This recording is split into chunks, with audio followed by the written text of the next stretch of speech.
Hello, hello. Oop, one at the ceiling.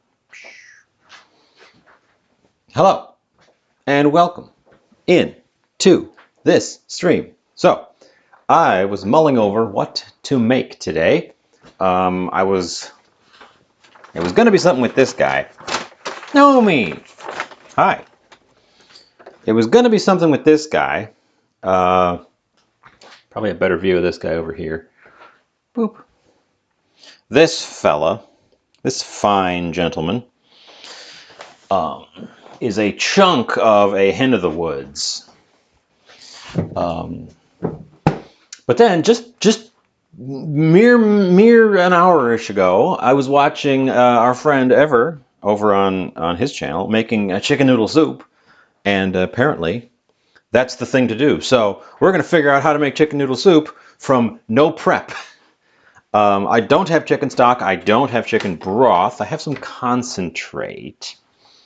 My chicken is frozen. And I think I've got odds and ends vegetables. We're probably going to see if we can't incorporate the hen of the woods here into it. This is a very nice mushroom. Probably not the whole thing, but it's fresh and it's delicious and it's amazing, and I've got it. I've got a couple other mushrooms. We can make this kind of mushroomy. We can get fun with it. You can get fun with chicken noodle soup. I'm also considering making my own pasta again, because I don't have a good shape for chicken noodle soup on hand, and I could just make like a quick tagliatelle egg noodle. Oop. Our hen is falling apart a little bit. So I guess that's the plan. This might be a good opportunity to use this thing, although this is also frozen. This is a chunk of chicken backs and necks frozen into a block. There's not much meat on here, but there's a lot of connective tissue and bones. So we might even try to do a pressure cooker stock with that. Let's see. I've been using the magic pot to dry stuff, and there is indeed some leaves in it. So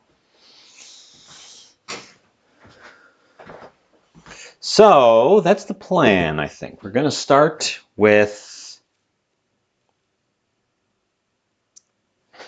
No, I'm going to start with the stock. I've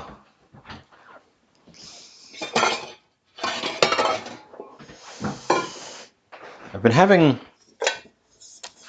intermittent luck with drying herbs. These, for example, turned very brown. And they're not even quite fully dried. I'm worried that they will just turn into brown crisp if I fully dry them. So they might just be a write-off, which is sad. Okay.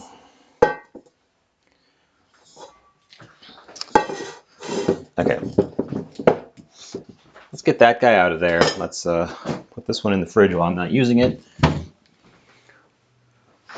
Let's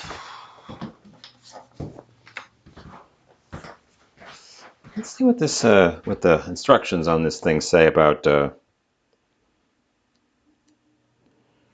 pressure cooking chicken chunks. Pressure cook chicken frozen.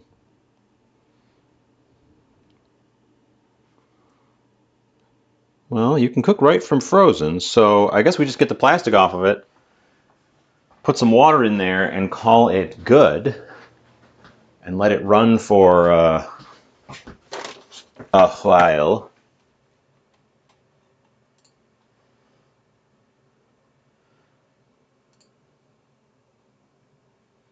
Because it's going to take a little bit.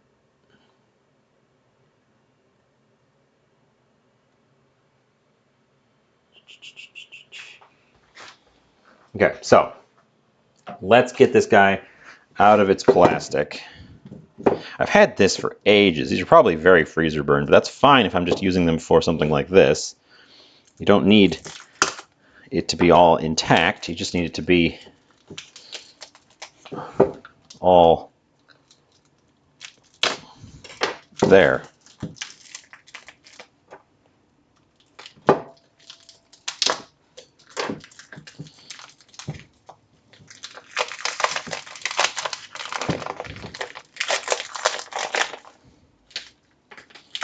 Well, actually, it looks like there's more visible meat than I was expecting on this, so we might get a very meaty result. And not need the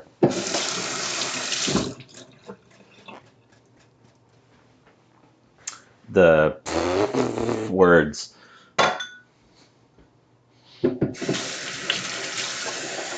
The thighs, the chicken thighs. If we can get enough meat out of the carcass pieces here.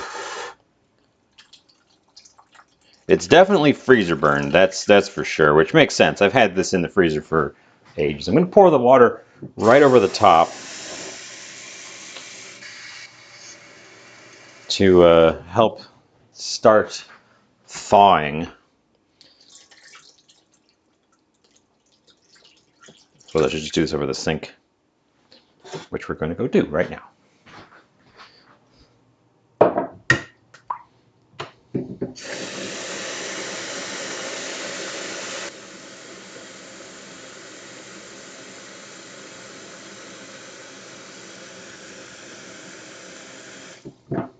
Okay. Enough to slightly float.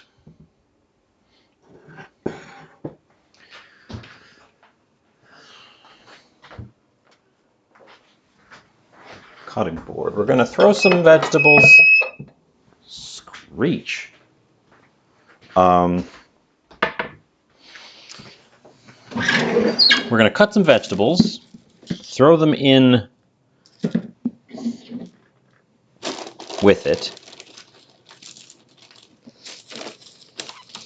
to infuse the stock, in addition to having some vegetables in the actual soup part later on.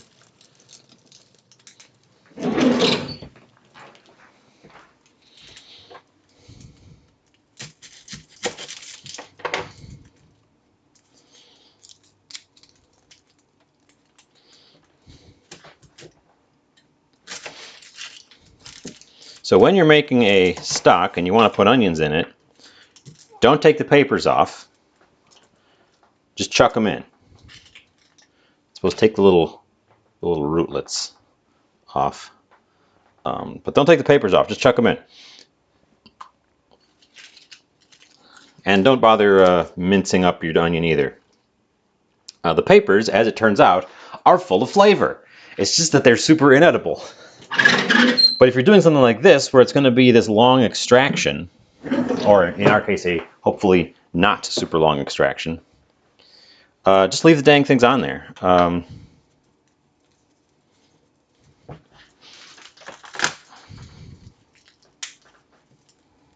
Get this garlic open.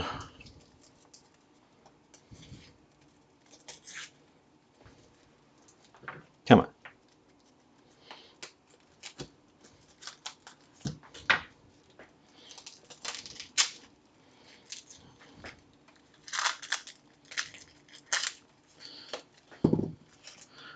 Same thing with the garlics. In half in the thing, paper and all.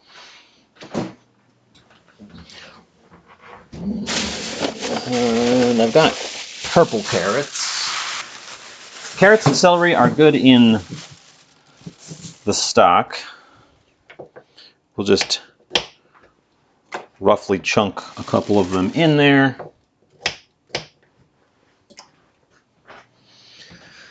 And some celery. And then I'm not going to salt this. We'll salt it later to taste. Ooh, I don't have a lot of celery left. I'm going to take the little dried up end off, but for celery, no reason to not use the whole thing down to the end.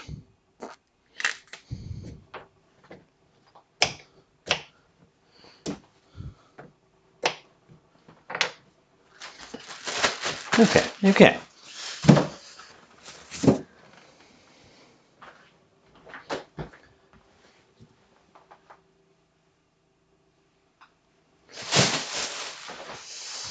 Okay.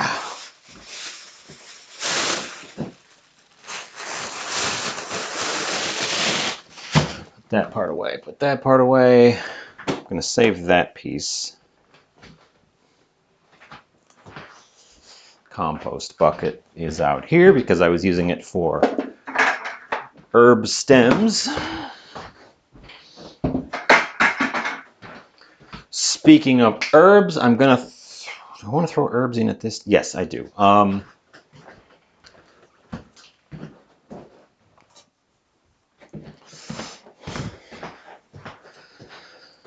So I'm going to take a handful of sage, throw that in.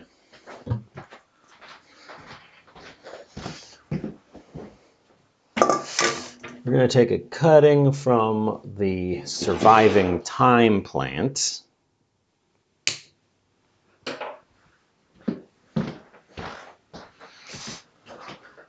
Boop, throw that in. And we're going to throw in the bay leaf.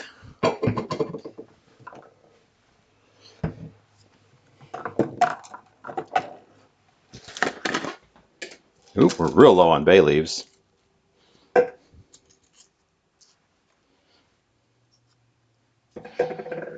One bay leaf. Okay.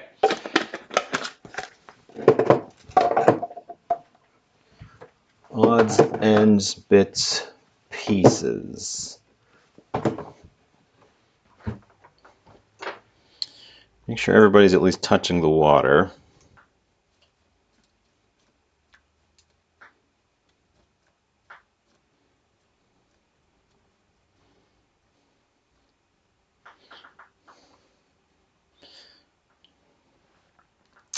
And get this guy in the pressure pot and get pressuring.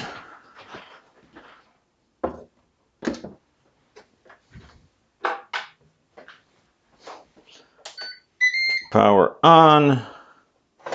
Lock.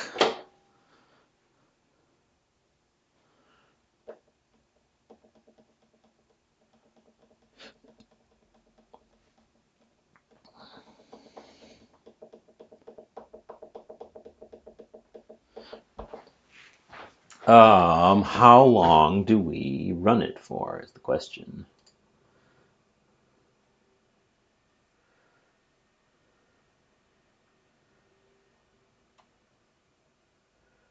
"45 minutes for chicken stock, 120 minutes for bone broth." We're not going for a bone broth. So I'm going to give it 50 minutes. Which means we have lots of time because it has to pressurize, cook for 50 minutes, and then depressurize. And we also need to seal the vent or it won't do a thing. Okay, I guess that means I have lots of time and I should use it for something.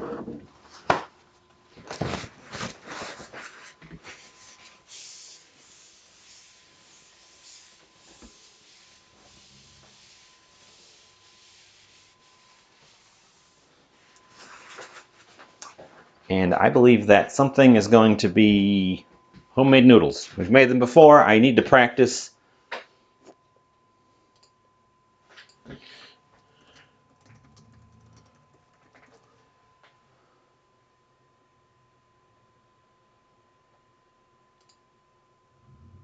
Looking up a recipe.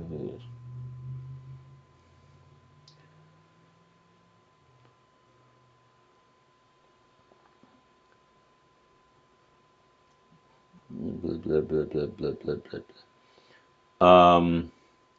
Flour, egg, milk, and salt. That's a different one. Let's try it.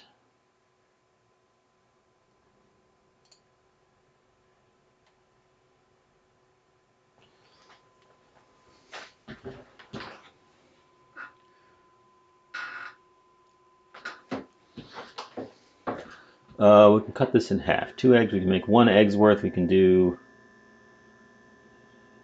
Okay.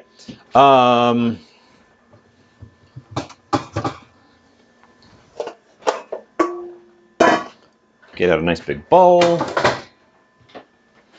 Get out the tower of flour. The flour tower.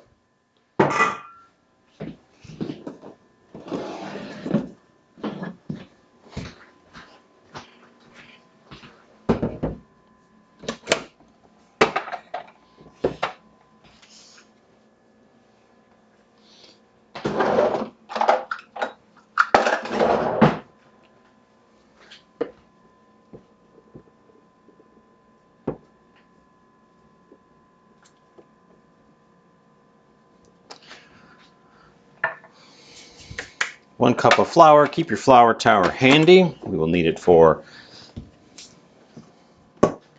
dusting and such. Salt needs to be finely ground. And my mortar is damp because I just washed it. So...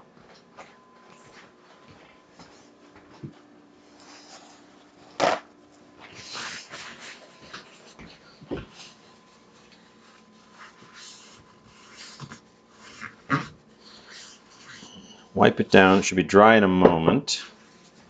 Un momento. Don't want to do it with a damp mortar or the salt will just start partially dissolve and stick to it. And we definitely don't need that.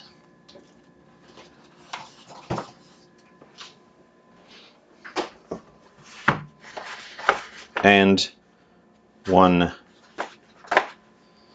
egg.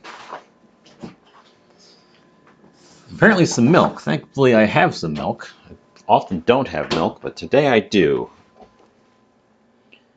We're making egg noodles instead of standard pasta, which also has egg in it, but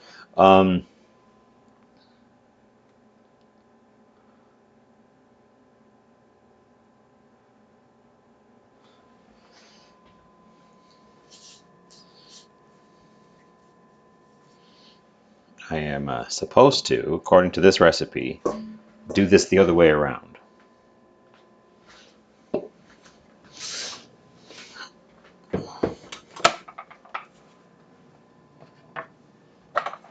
So we put our flour back in our tower.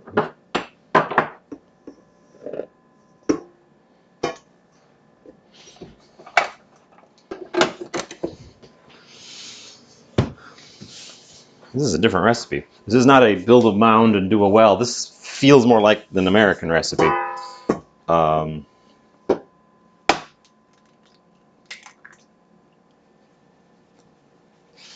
Means I guess I probably don't need to grind the salt real fine.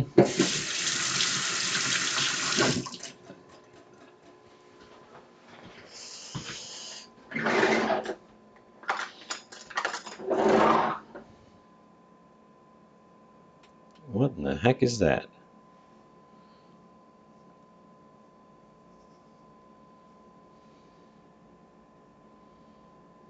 My egg has a thing in it. Does it smell okay?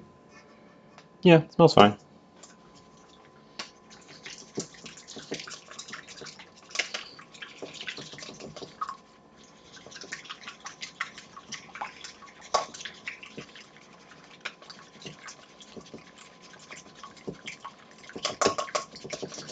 Okay.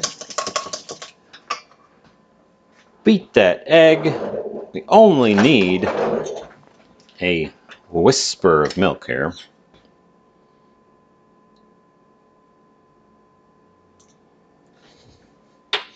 A whisper of milk.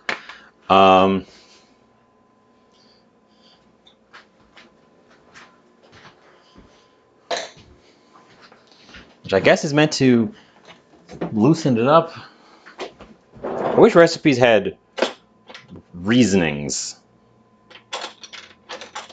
I guess I don't, since this is going into liquid, it will dissolve, so I don't need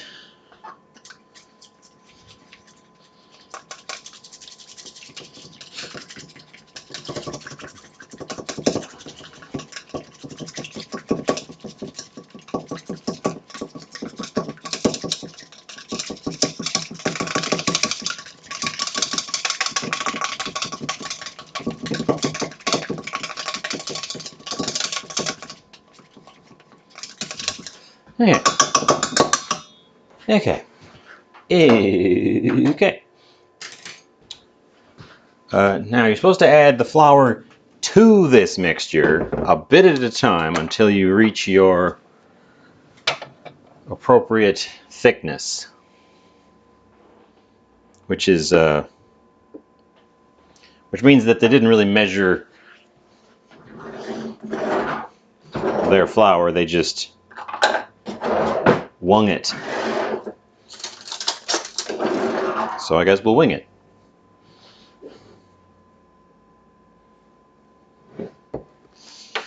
We'll need a stirring spoon.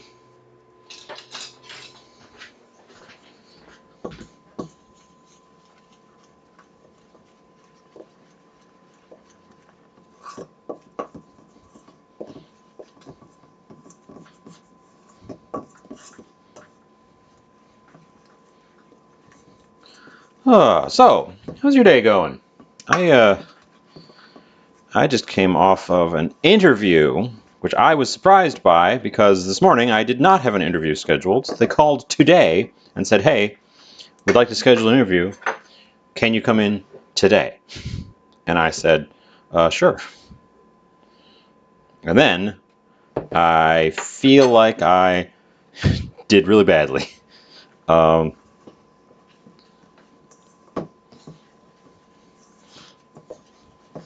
I really got flustered by some extremely open-ended questions that were apparently unskippable. Like, so, tell me a bit about yourself. How do you even answer that? And apparently it was important because you just stared at me and I said, "Well, what do you want to know?" She said, "Anything."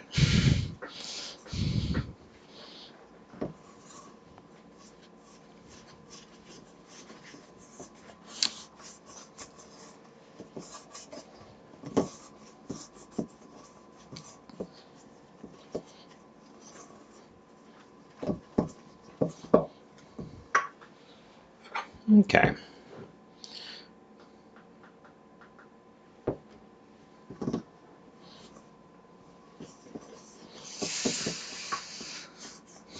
So, we'll see. I was excited to get the call back initially, but then not excited by the results of the actual interview. So,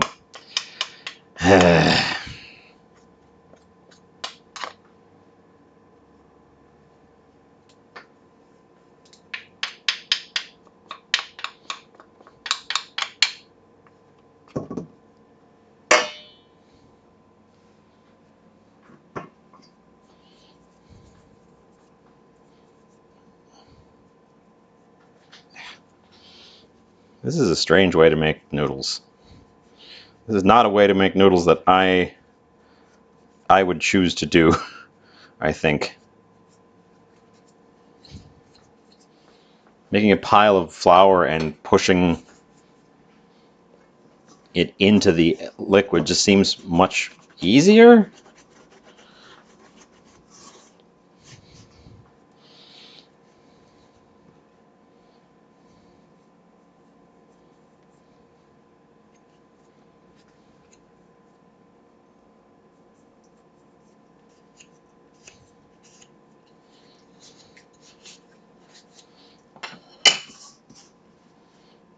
Okay.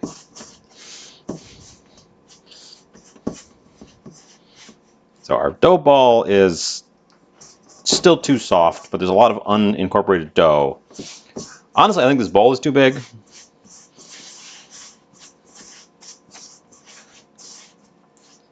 But also, this small quantity of dough is just hard to work with.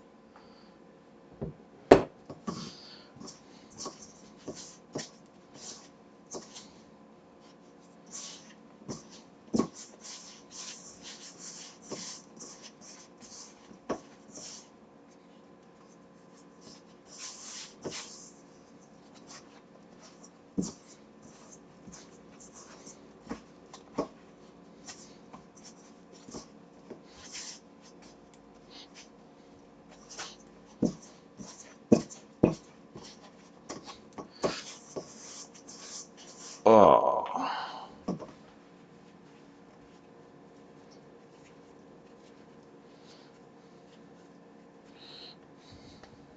See, as soon as I can get it to hydrate, to the middle, or to the outsides from the middle, it starts becoming very sticky. It's just a matter of getting the dang thing to behave.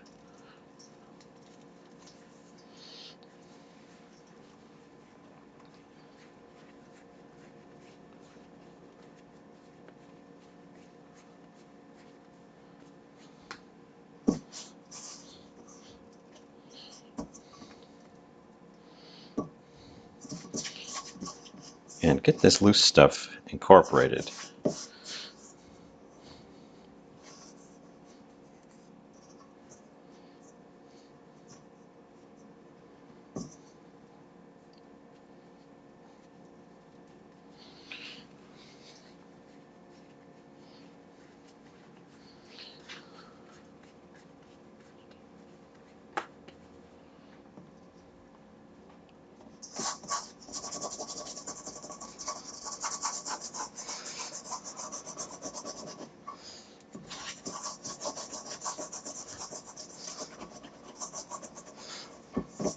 This is a slightly higher hydration than the pasta doughs that I've done before on account of that milk that I added.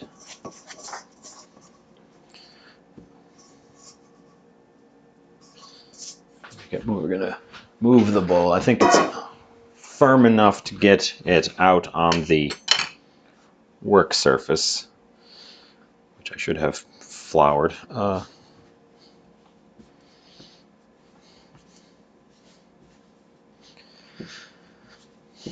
And now we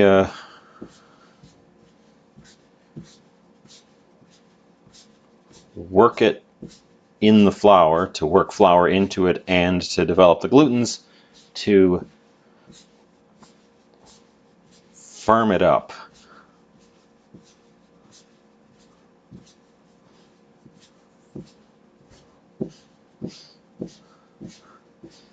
And we're not going to use the pasta roller for this one. We're just going to roll it out by hand when we get that far. But it's going to have to rest just like any pasta dough.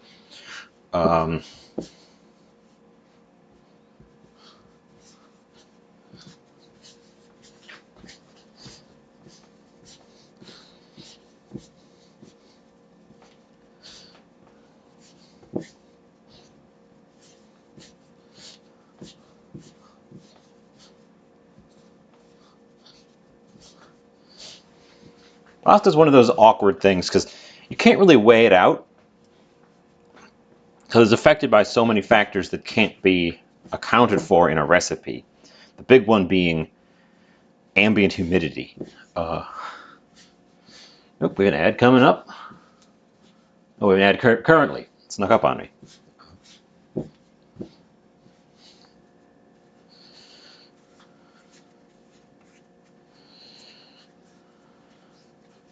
What do we think?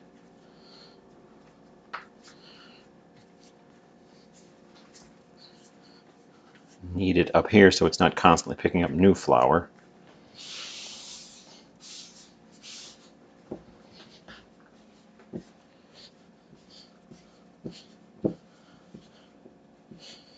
So I'd rather stop adding flour when it's the right consistency instead of overshoot and have to add water back into it like I've done in the past. It feels good at the moment. It's slightly tacky, but it's not really sticking to anything.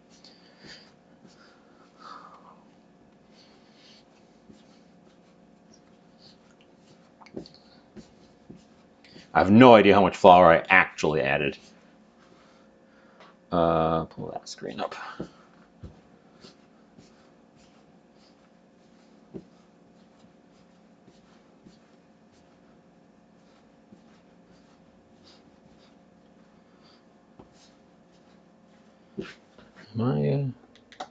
Yeah, okay.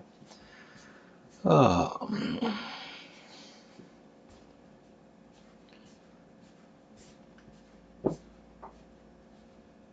Okay, I think I'm going to close the flour tower and move it out of the way. I won't put it fully away, but it doesn't need to be here because I think we're in good shape for the dough.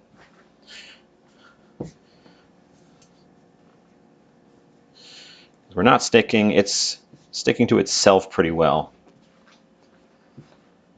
I'm pretty pleased with where it's landing. Our pressure pot's almost up to pressure.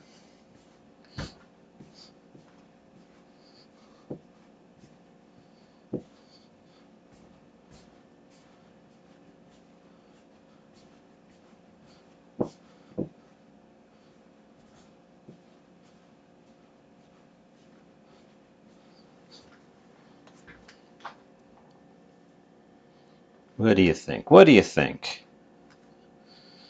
It's not the smoothest in the world, but it's soft and pliable, and it sticks to itself without sticking to me, which is an important factor. It feels pretty evenly hydrated.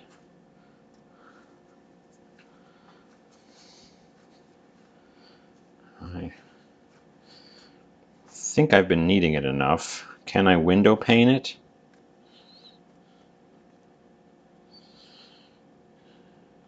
Not quite. It tears when it gets that thin. So let's give it a little bit more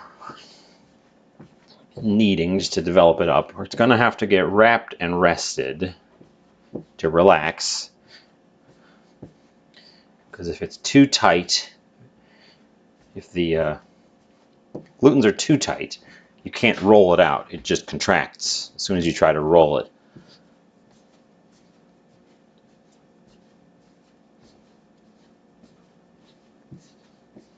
But I think we nailed the consistency this time, which is a big change from the last time I made pasta.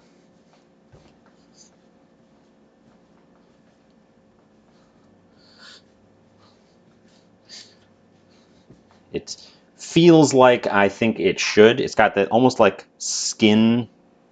Zizan, welcome in. You're first, and you're moistened.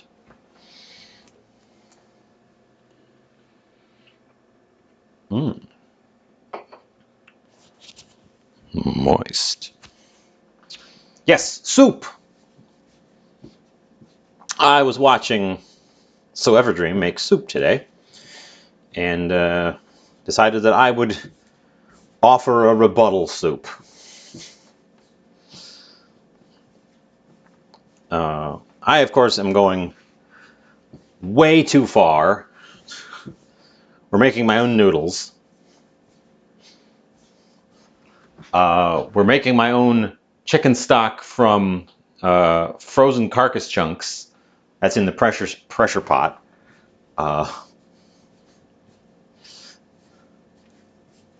We're from scratching it.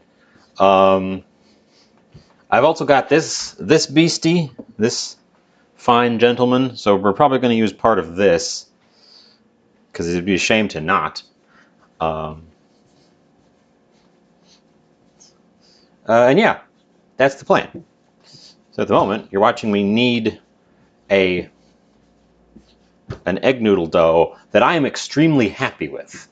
It's got that perfect consistency. It's got some folds from where it has been folded as I'm kneading it, but it's got a stretch to it. It's got that consistency that feels like the skin on your forearm, sort of smooth. It sticks to itself and not to me and not to the table. And I failed a window pane just a minute ago, but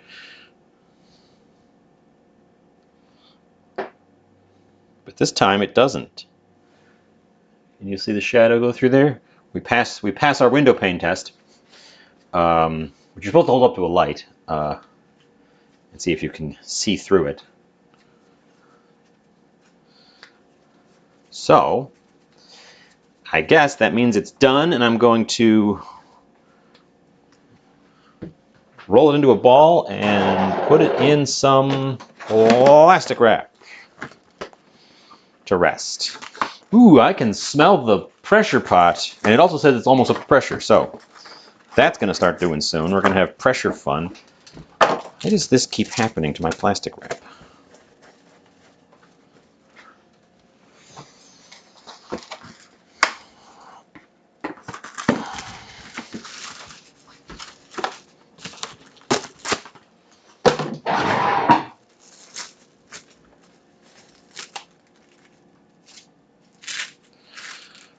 And I'm de-stressing a little bit from the surprise job interview that I went to today, that I was surprised by today when they called me this morning and said, hey, can you come in for an interview?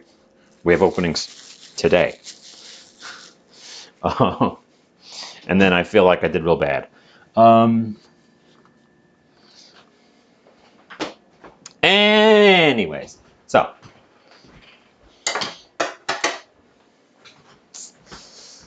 we are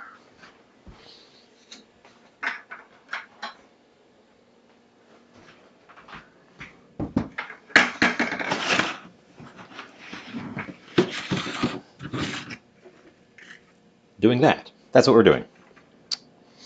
How's your day? What's going on with you?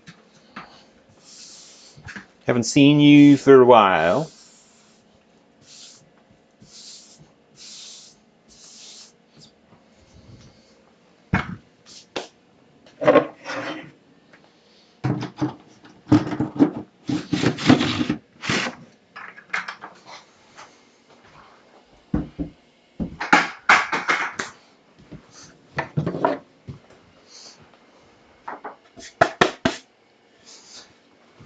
I was also criticizing Ever's knife skills, so we're going to have to show off my knife skills and hope I don't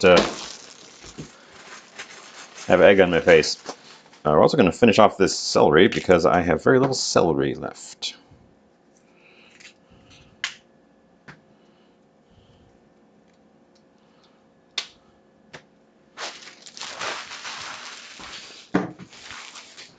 Also, it's a chilly day and it's supposed to rain. So, you know, good day for soup.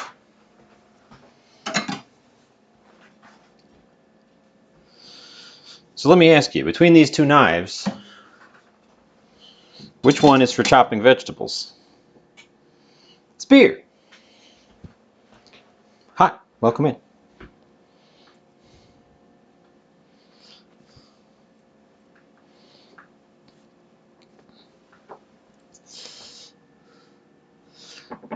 Well, the answer is the chef's knife. The curve lets you slide across the board like that. And that's what I was criticizing Ever about earlier today, because he was chopping with a Santoku, and it kept going clack, clack, clack, which is how you dull your knives.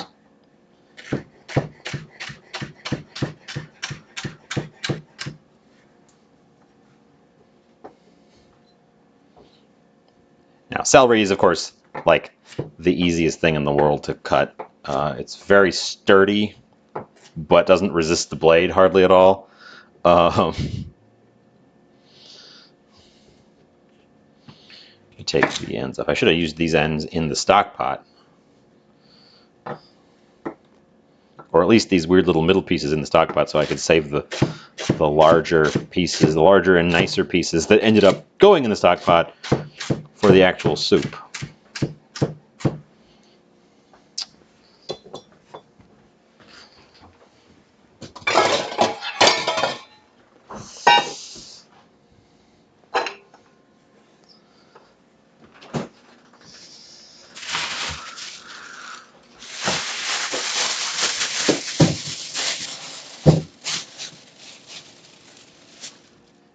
And same thing with the carrots.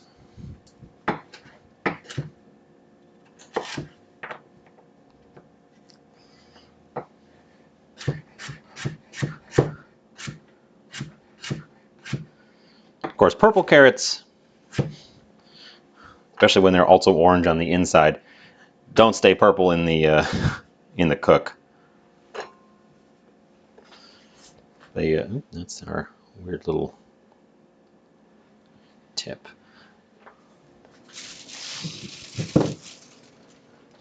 Pressure pot is on the verge of pressure, but it seems to be having a hard time.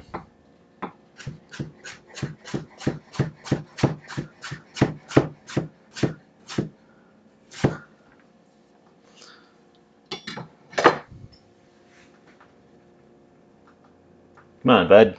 You said you were on the... Oh, there it goes. There it goes.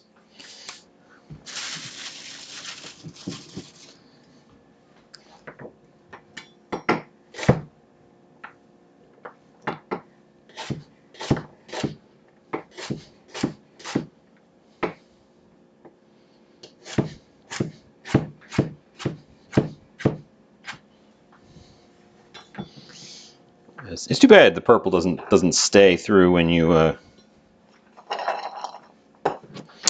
cook it. It's not a stable purple like some plant purples are. I'm guessing it's the same stuff that makes beets red, because beets also will turn brown if you boil them. Onion. Screech. Now, of course, there's carrots, onions, and celery in the stock pot with the chicken fits as well.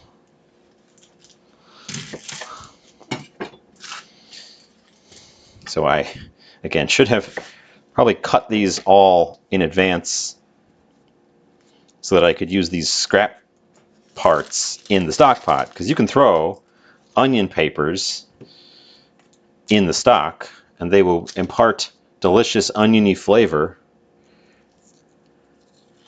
and then you just fish them out.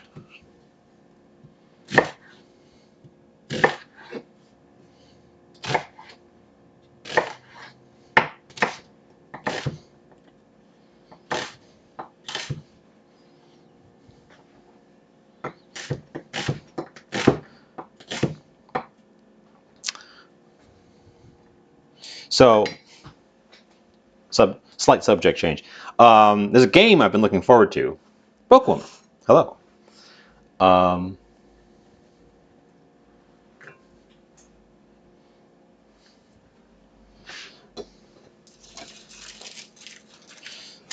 Hello. I was just about to change the subject.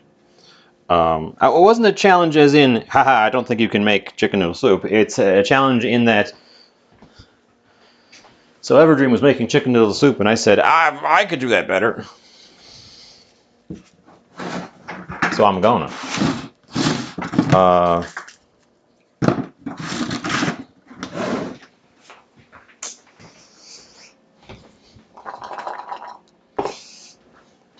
So our vegetables, our noodle dough is resting. Our pressure pot has just reached pressure.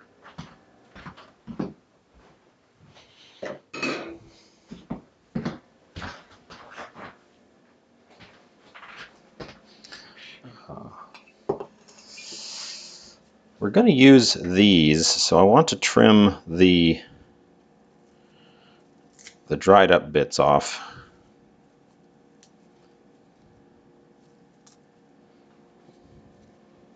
So it's less of a this is a challenge and more of a this is a rebuttal.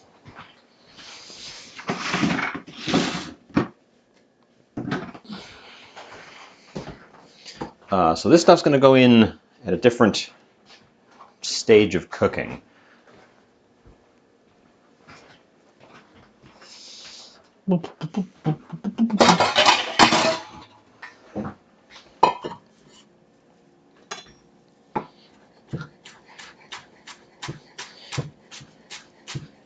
You can treat celery greens in much the same way that you treat parsley, as a aromatic herb.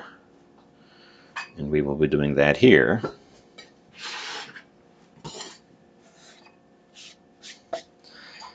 So you add it pretty late so that it doesn't really have a chance to cook down and keeps some of its freshness. Do I have any actual parsley? I do. It's a little old, which is fine for a soup, except that it's not going to look the prettiest. Mushrooms, mushrooms, mushrooms.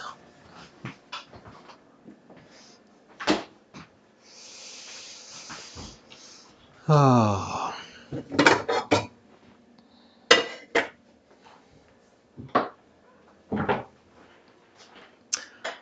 Also, I was coming up with ideas, and this was an easy idea. An easy, low-risk idea to make me feel better.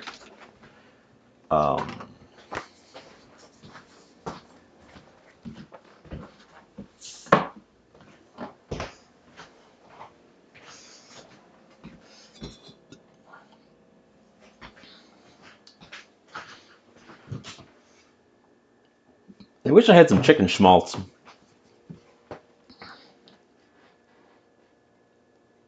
Some schmaltz would be the perfect thing to start my vegetables in.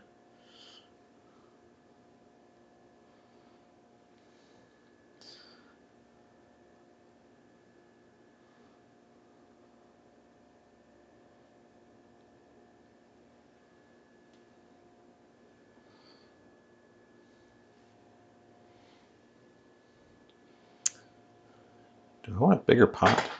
Probably don't need much of a bigger pot. What was I saying? I was about to change the subject when Bookwoman got here. So tomorrow is Friday the 13th. And it's also October. So it's October Friday the 13th. Which, doesn't happen very often. I was gonna do a spooky thing, a spooky game for Friday the 13th. But the game that I was looking at, turns out, does not go live until next week. They didn't get it in time for spooky Friday the 13th. They got it in time for spooky Halloween.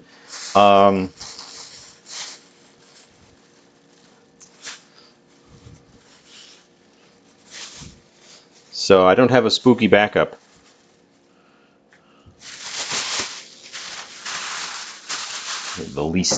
The least yellow of my parsleys here.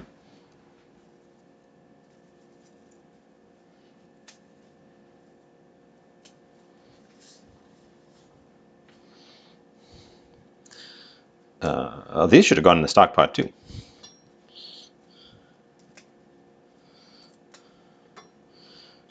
They're not gonna. They're gonna go in the. Why are you so slidey?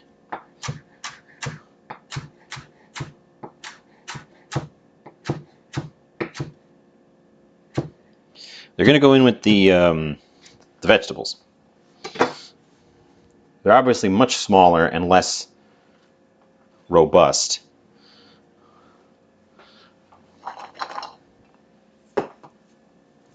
And then we will pick out one of these that looks the nicest.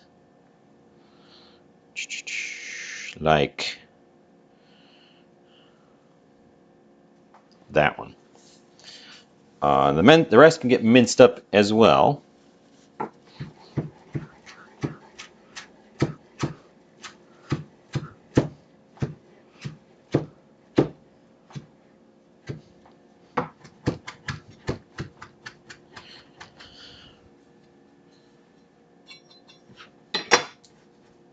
Into the celery tops.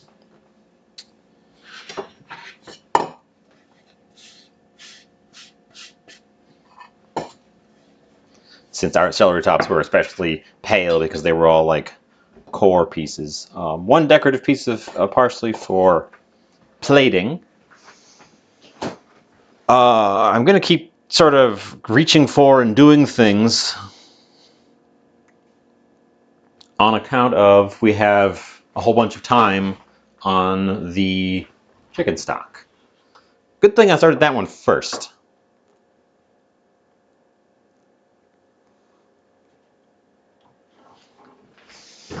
Good thing I started that one first. This knife didn't get used, so we're going to put that one back before I get it dirty with something. I said I wanted to use part of this beastie, and so I shall.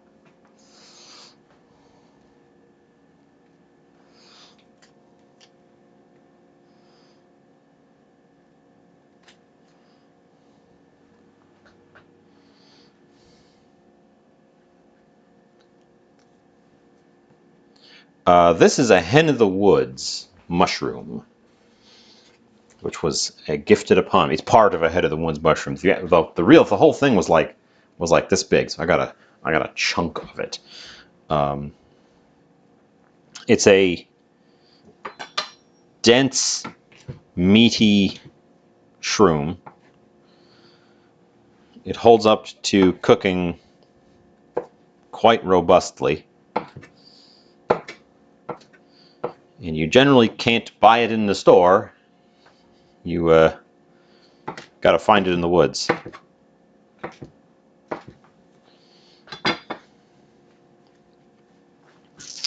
So I was originally brainstorming ways to use it as the main event, and I didn't want to pass it up.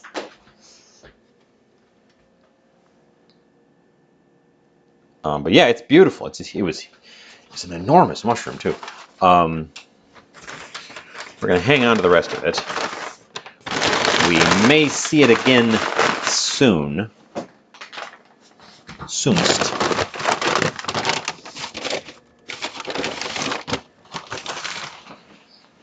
But if I'm going to go with mushrooms, we're going to go with mixed mushrooms. Get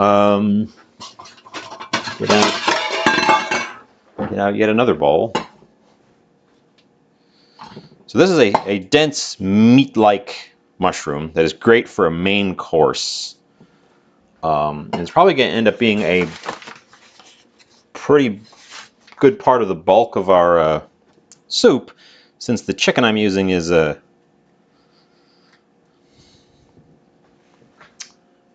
necks and backs, which is great for stock, not so great for getting meat off of.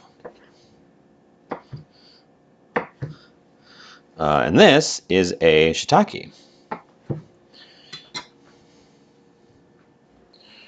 which I will also throw in.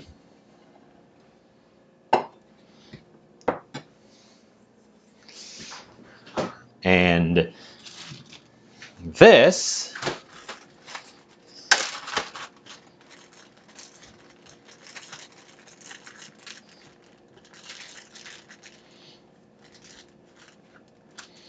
is in need of a quick rinse. These are little baby portobellos that need to get used up because I've had them a wee bit too long.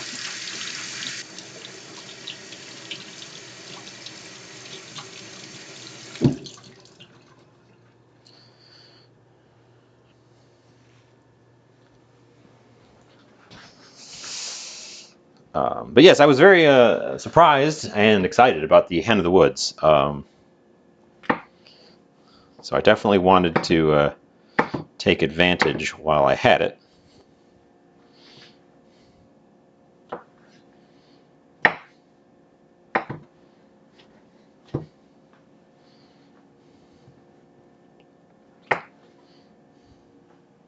So I guess we're making more of a chicken and mushrooms soup, or a mushroom noodle soup.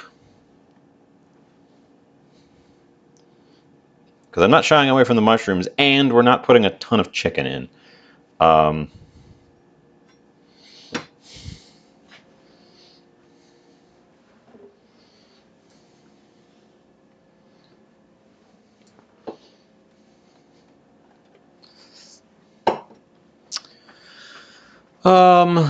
Vegetables, mushrooms. The mushrooms will shrink up a lot, so it's okay that they have a big volume. We've got vegetables, mushrooms, herbs. The herbs we can add more to the herbs.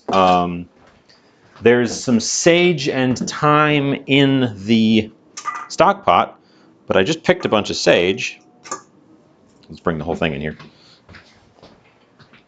I just picked a bunch of sage, which has not been dried yet, so we can put some fresh sage into our herb mix.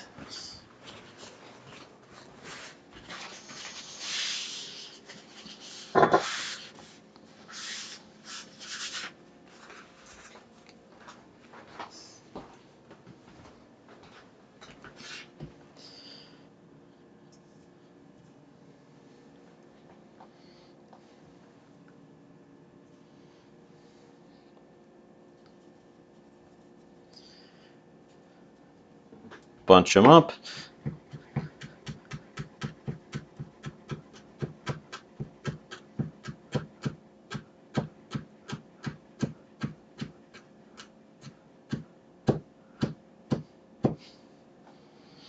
Sage. And thyme. There's thyme in the stock pot as well.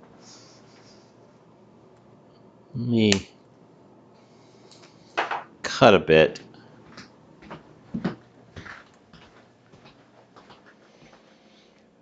And you know what? For the sake of the song, because there's already parsley in it, and now sage and thyme, I gotta get some rosemary. So let me run up here and grab some rosemary.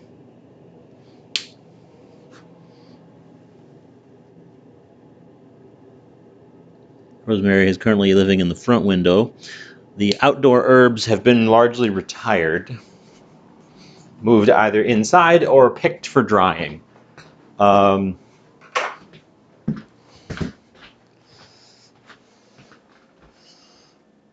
So the sage is just going to go in. The rosemary and thyme are going to go in like this, and then we're going to pull the stems out later. And obviously the parsley is in there and also in the vegetable component. I suppose I could strip these and mince the rosemary into the sage. Tell you what, I hate fishing the stems out. I know it's the correct way to do it, but I hate fishing the stems out. Stem right there.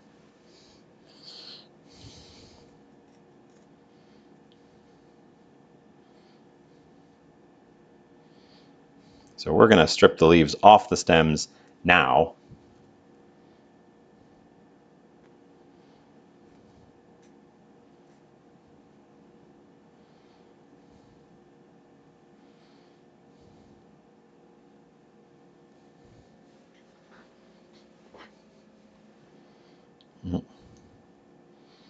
Strip the smaller stems off the stems, drop them into my leaf pile, and then have to pick them out regardless. The time in my herb garden has been severely downsized because I have a terrible time getting it through the winter. So I picked one of them in its entire little story time.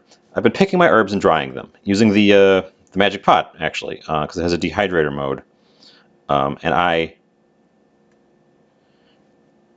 entirely picked one of the thyme plants, put all the branches in the dehydrator and dehydrated them, and then had such a hell of a time getting the little dehydrated leaves off of the stems that I ended up pitching the whole thing out of frustration. And then one of my basil plants I picked, and the leaves, which aren't even crispy yet, they aren't even fully dried, and they have gone so brown. They have gone so brown. And they've lost almost all their basil smell. I'm going to probably pitch those too. Thankfully, some of my basil made it through the purple basil. You may remember the purple basil. The purple basil made it through fine and is in here. It didn't go brown. It stayed nice and purple, and it got nice and crispy. So I've got basil, I've got dried basil, but the green basil just went straight to brown and lost all its flavor. Or lost all its smell, at least. I haven't tasted it. But and I don't think it's the dehydrator. It's probably me setting it to the wrong temperature and scorching it or something. Because other things have worked fine. So I might run short of some of my dried herbs this winter because my system's not up to standard. So yeah, I'm just taking the herb leaves off of their stems so that I don't have to deal with the stems later, even though this is objectively the worst way to do this. You should tie them up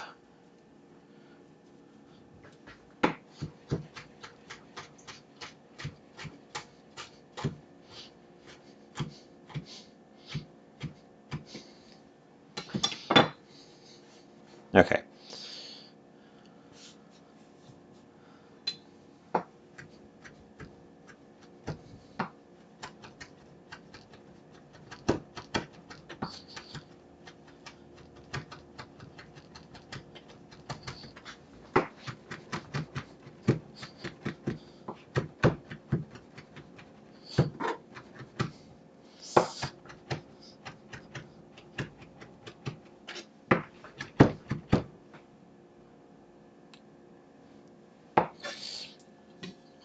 So the herb mixture here has to go in separately from these leafy ones, so they're going to get their own little dish.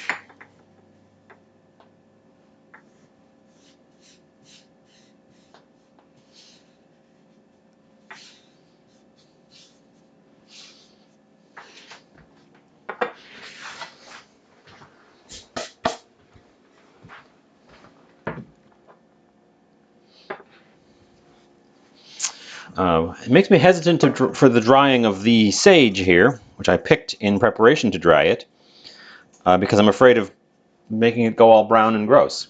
Because I think those basil leaves are just going to go in the trash now because they got all brown and gross. In fact, I think I'm going to do that right now. Because again, they're not even... They're tasteless. They have no flavor, and they've gone completely brown. Which is just... I don't know what happened. It's probably because they're so late in the season. I should have picked some earlier in the season and dried it when they were nice and big and healthy. I think it's just because it was the last leaves on the plant. Let's put the board away, put the herbs away.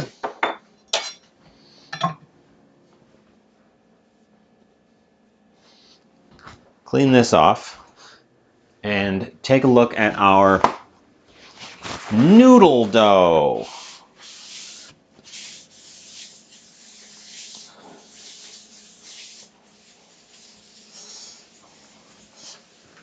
If you ever want to make chicken noodle soup challenging,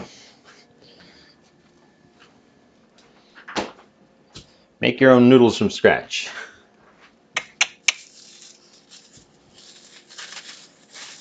That's the trick.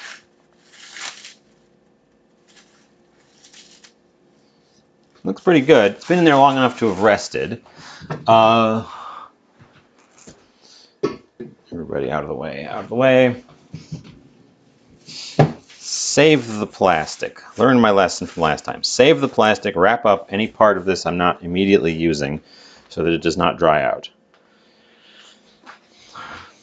And also, I'm not going for the machine today. I'm just going to do it by hand. We've got a different recipe than I typically have used in the past. Where did my tower of flour go?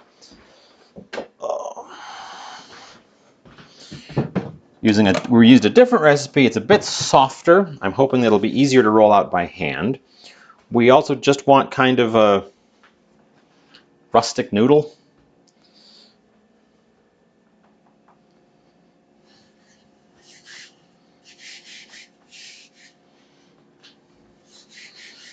flour up your pin. This guy, flour up his surface a little bit.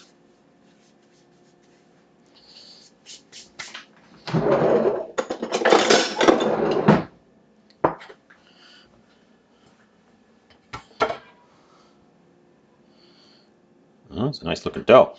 The dough is everything I want a pasta dough to be, so happy with that.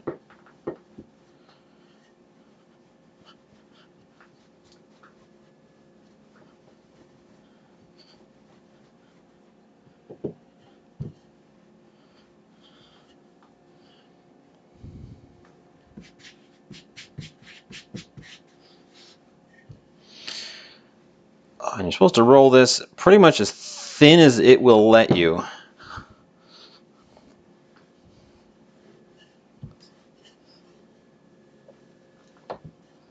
And ideally keep it rectangular, but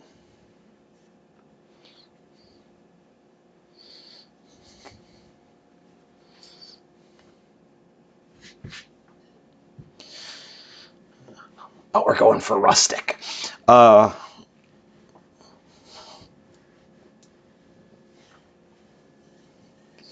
Kind of wants to. Well, if it's sliding, that means it's not sticking.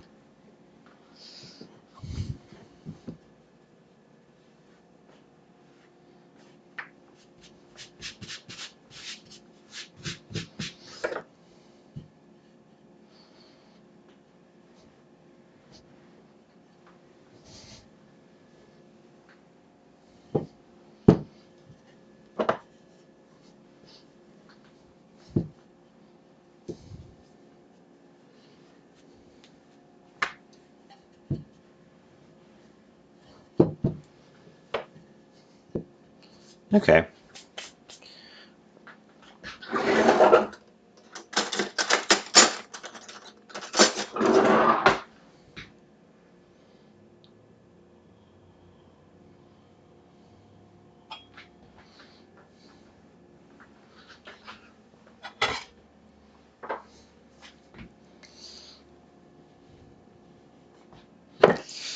And then we kind of give it a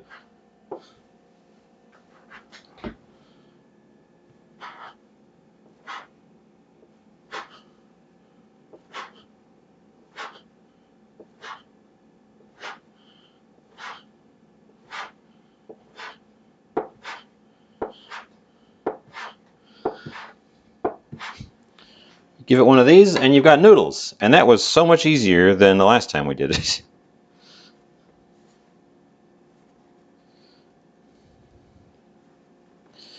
I just need a place to put them.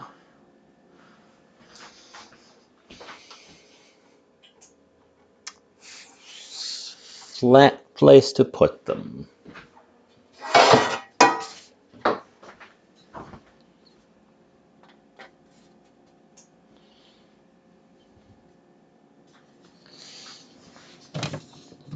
It's just that easy.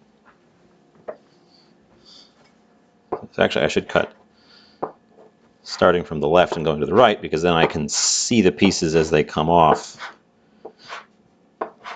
So we can get them to approximately the same size.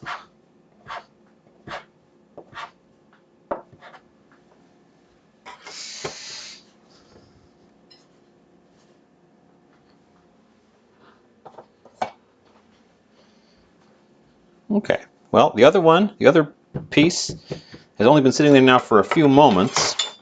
So in theory, we should have no problems rolling it out. I can already see that the surface was drying on it. That it has some light cracking on the surface. That was real quick. I was sure that was not going to be an issue, but here we are.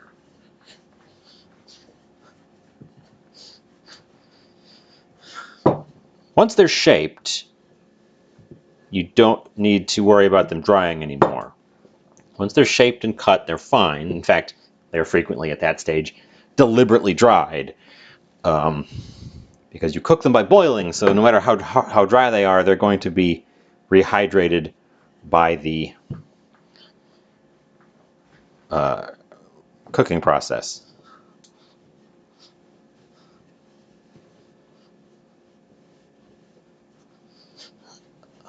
This one's much more rectangular, which I like. I also feel like it rolled out a bit faster.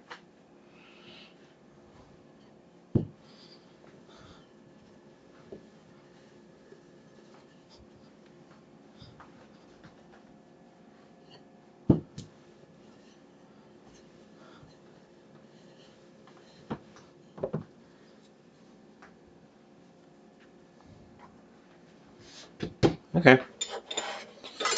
We'll just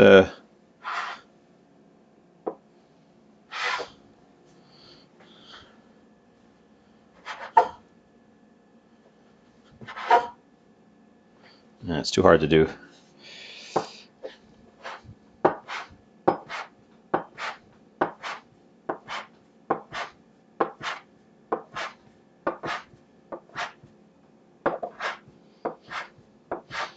Well, it smells really good in here right now. On account of all the herbs. Okay, get some flour in there. A little bit of flour in these piles of noodles prevents them from re-sticking themselves back into a big glob once you've got them on the plate.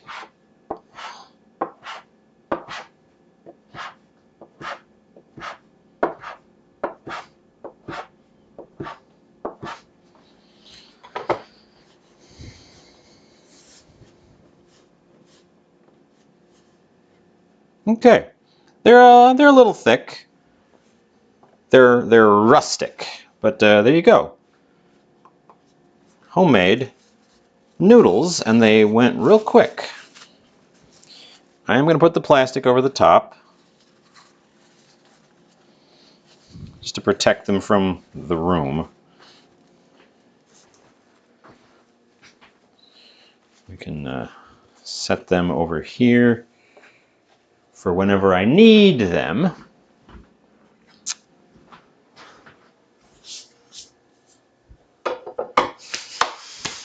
We will clean up.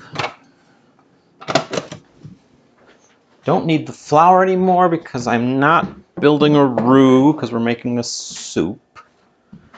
So it's supposed to be soupy.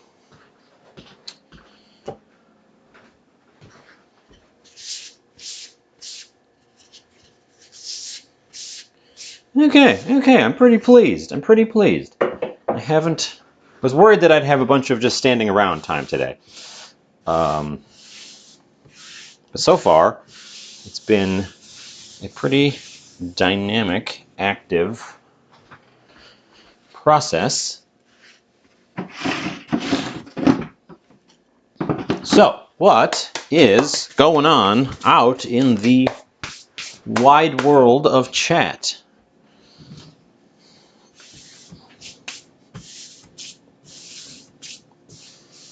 Get this guy all cleaned up here.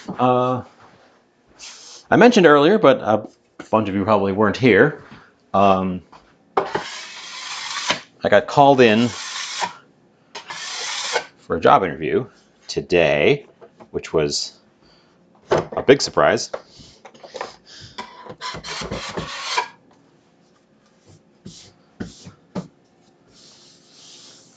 On account of it being today. When I woke up this morning, I had nothing scheduled. So that was a surprise.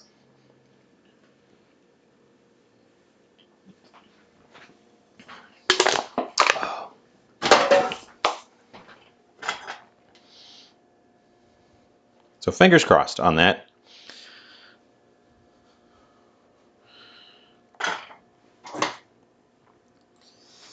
Okay, over to the stovetop. Heat on. We're going to start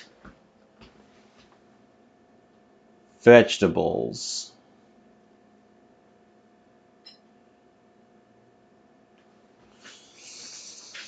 I think we're going to start these guys. So I'm not just boiling everything. We're going to go for a saute on our aromatic vegetables here.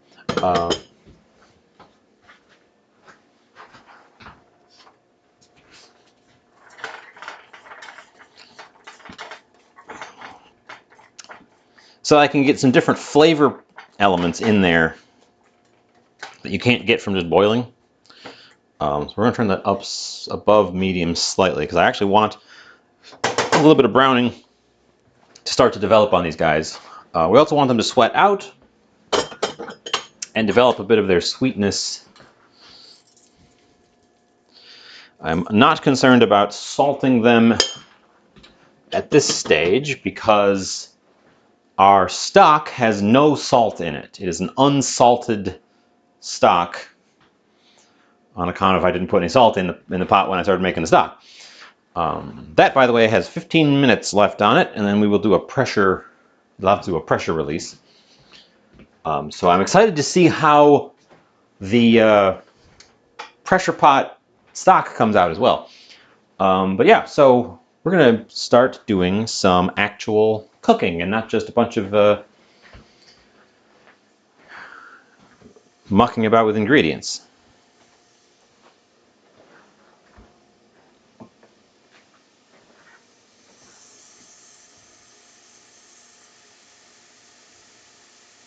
Is this pot gonna be big enough? Is this pot gonna be big enough? Maybe I should go for the bigger pot. Just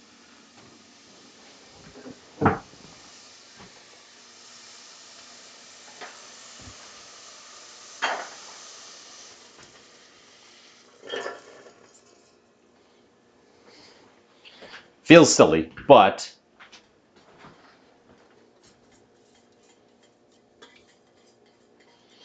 feels a bit silly, but I want to make sure I don't have space issues. So I'm just gonna, before we go any further, just switch this into the bigger pot.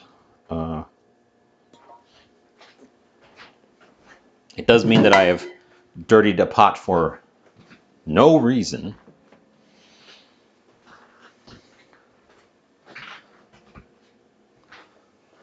Yeah, it is a good warming meal. Add a tiny bit more oil since I lost a little bit of oil in the transfer. For the warm, windy, rainy evening. And also, it's going to be comforting for me while I de-stress from the interview. While I try to not agonize over every little thing. Now that it is too late to do anything about it. Oh,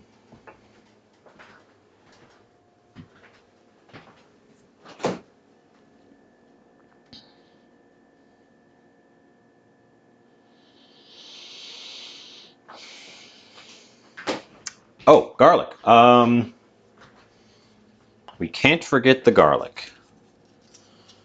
There's garlic in the stock, of course, but there's going to be more garlic in the actual soup. And it's got to be crushed up so that it can saute properly.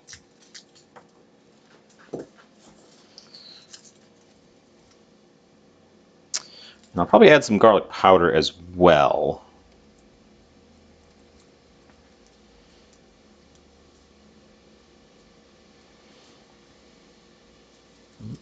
All of these loosened up just from getting them off the bulb.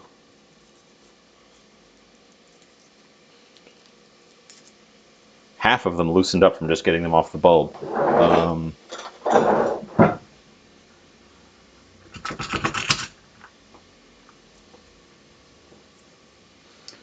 did I put that board? I put it over by the sink.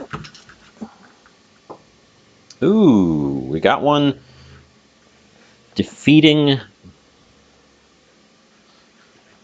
Oh, we got one that defeats the tube. It's too flat. The inside of the tube just slides over it.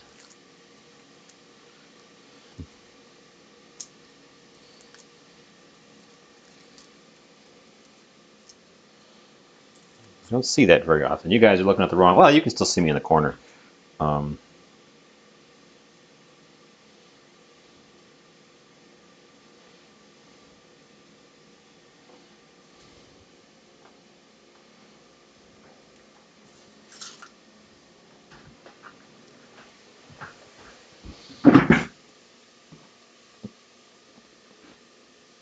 Okay, we do need the board back.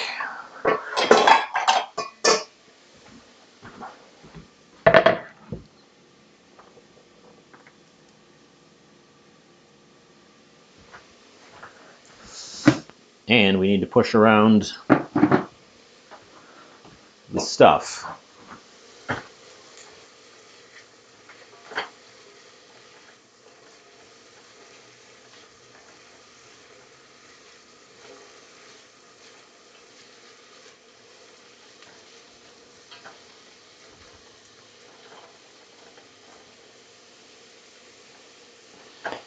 So once these have sweated most of the way, which is hard to see because now the sides of the pot are so tall, but once these have sweated out most of the way, I'm going to add... Do I want to add... I don't think... Oh. I think I'm going to add all the mushrooms because the hen of the woods should still hold up.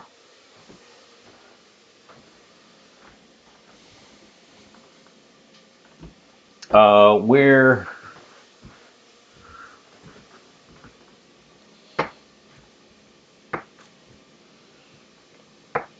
going to do a crush and mince on our garlic over here rather than put it through the microplane, just because I don't think we need it to be mega pulverized.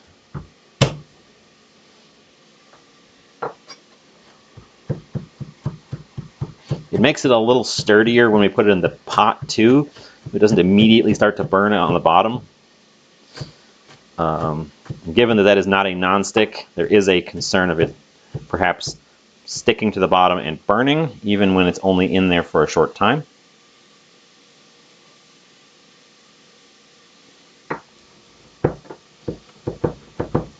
Once the mushrooms go in, it should slow down the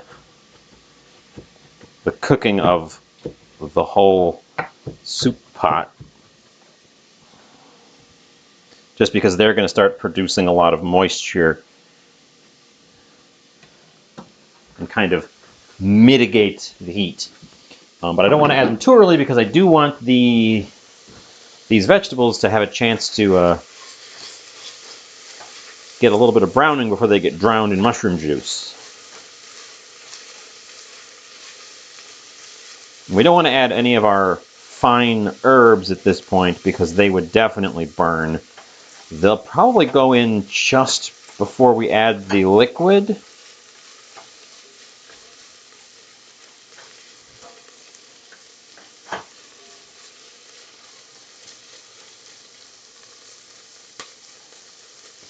And then, of course, the noodles are going to go in right at the end because they only need like a minute tops to boil. Okay. We have an ad coming up, which is fine. We have 6 minutes left on the pressure pot, followed by depressurizing for a bit. I've got this isn't an Instant Pot, but I've got a recipe up here for Instant Pot chicken stock, because we're using essentially the same mode. So it needs to naturally pressure release for some time as well. So we actually are going to end up with some standing around time, I think.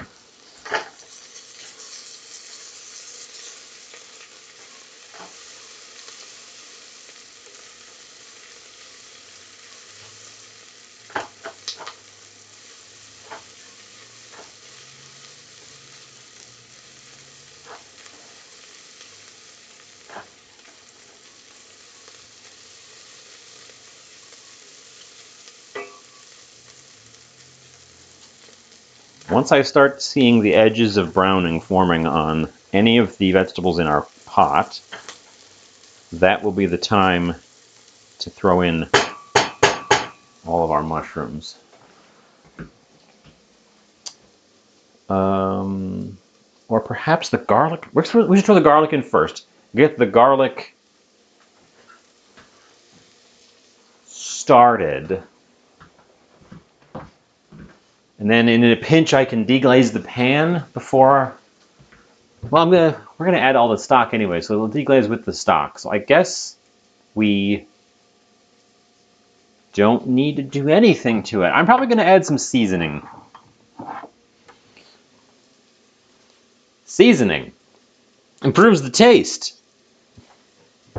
Probably gonna add some seasoning to this just so that it tastes more like seasoning. If it's everyone's favorite flavor, seasoning flavored.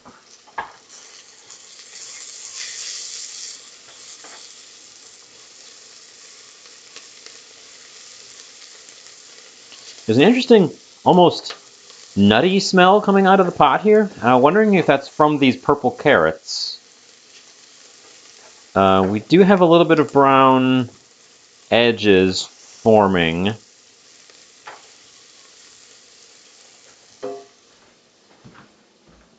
So I'm going to go ahead and say the garlic can go in.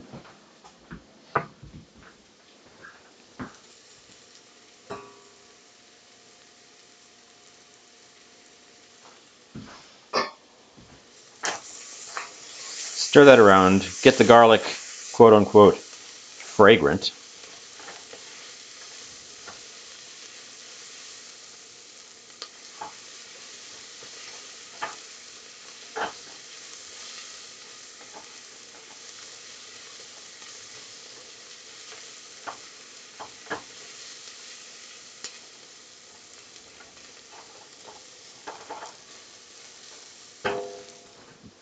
Which it is now. So we will take our mushrooms and deposit them all in as well.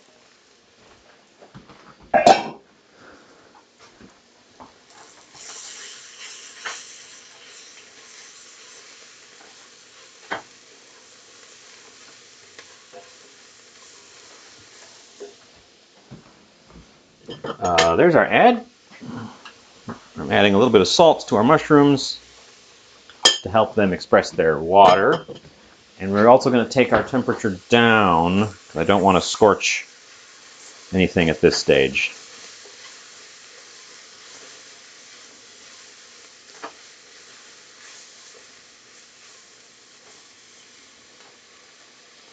Now I cut the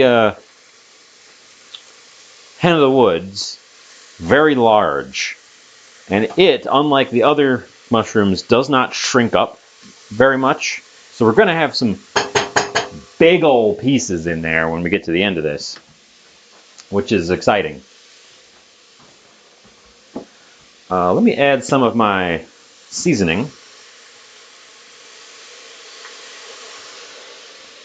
So what this stuff is essentially, it's salt and wheat gluten and roasted flour. So it tastes savory. We've used it a couple times before.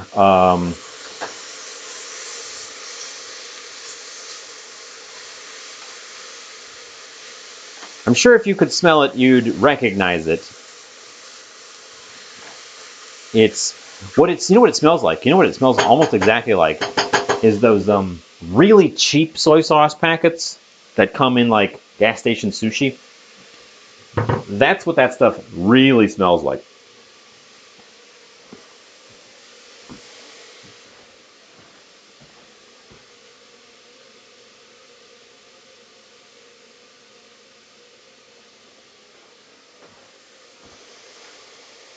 Okay.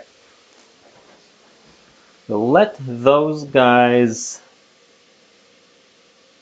simmer on themselves for a little bit. We're just a few seconds away from the pressure pot, but then we've got to let it decompress for a bit.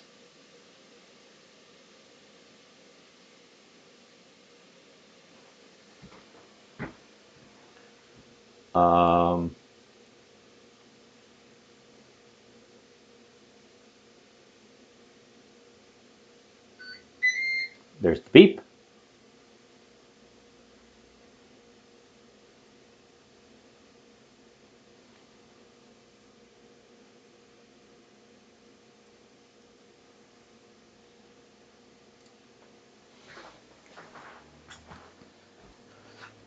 And it's coming up now, and we're going to wait for it. It has to be in there for a while. So we're going to wait. We're going to wait for it. We're going to... Oh, excellent. The mushrooms have produced enough extra moisture that they are deglazing the pan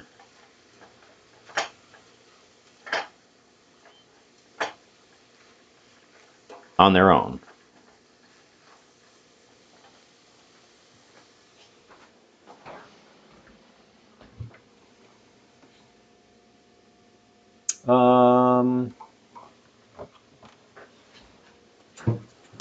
Now is probably a good time for some garlic powder, which will amp up our flavor. Some onion powder. Same reason. Get the spatula out of the way.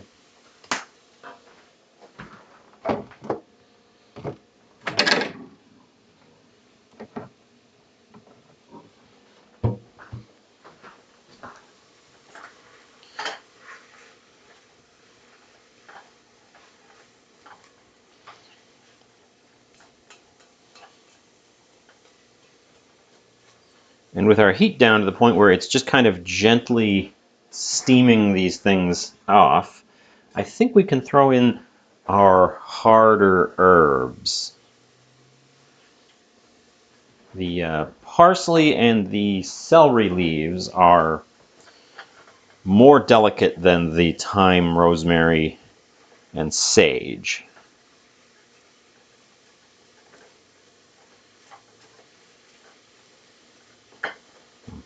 I may have mistimed this all a little bit because I will need to actually wait for the pressure pot to give me the go-ahead to take the soup out, which means I think I'm going to actually have to take the heat off of this and let it coast on residual for a bit.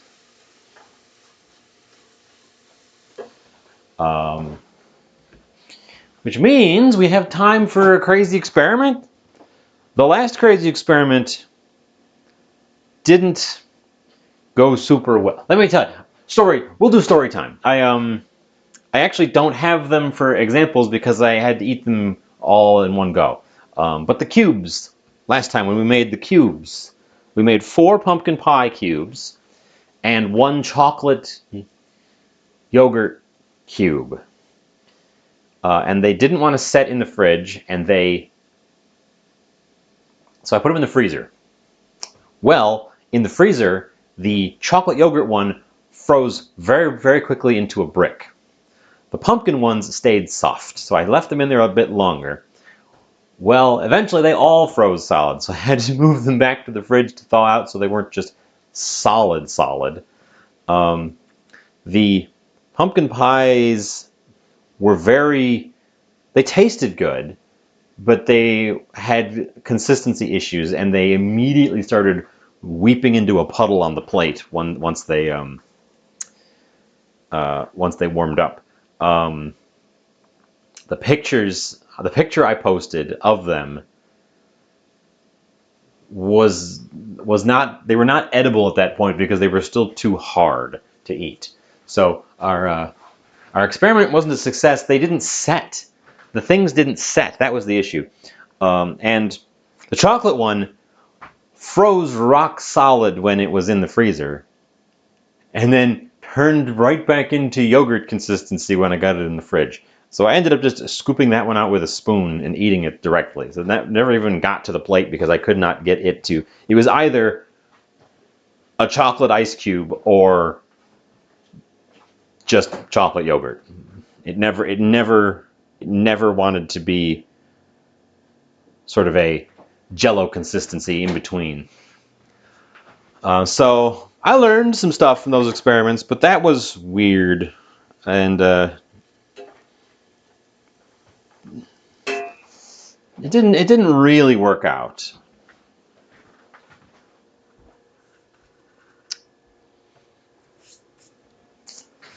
Oh well, it was all tasty. It was just had large consistency issues.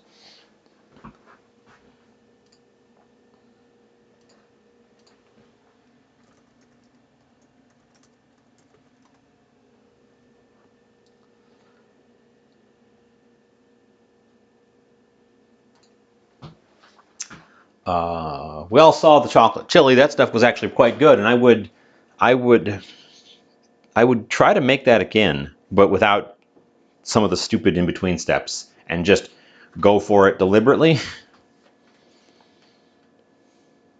What can I make now with what I've got?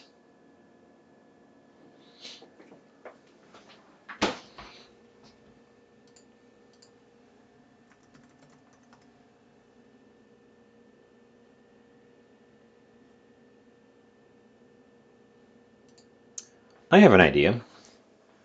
It might be tricky to pull off, but I have an idea for what I can make now because we're getting into comforting fall foods.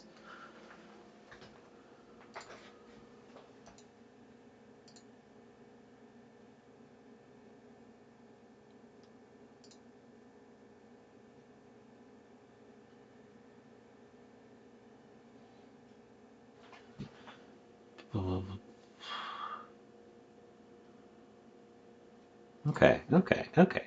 I'm gonna make a. So this whole thing was intended to be a rebuttal to So Ever Dreams Chicken Noodle Soup and pumpkin spiced cake. I'm not making a cake. We're not making a pumpkin spice cake. But what if we were to make a pumpkin spiced custard?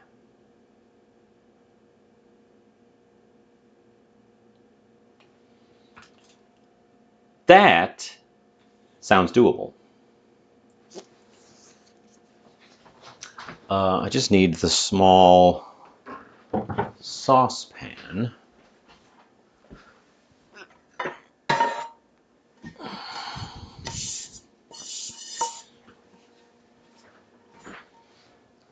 Now, if this is going to have to rest for a minute, we're going to do it right here in the front. We are going to make a pumpkin spiced custard. And I am following a recipe for this. It's from All Recipes. They have all the recipes.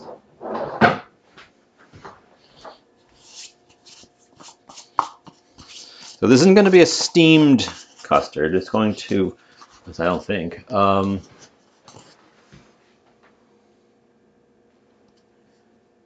this is just going to be, yeah, we're just going to. It's going to be like a pudding. And actually, I need to whisk vigorously, so we're going to not use the non-stick pan. We're going to use the small all metal one, so that I can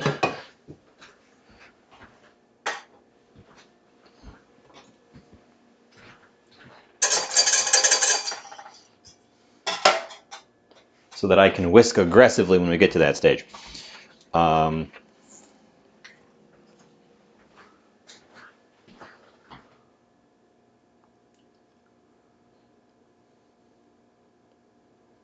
Makes about a cup, because we're starting with a cup of milk, and then we're making it into a pudding.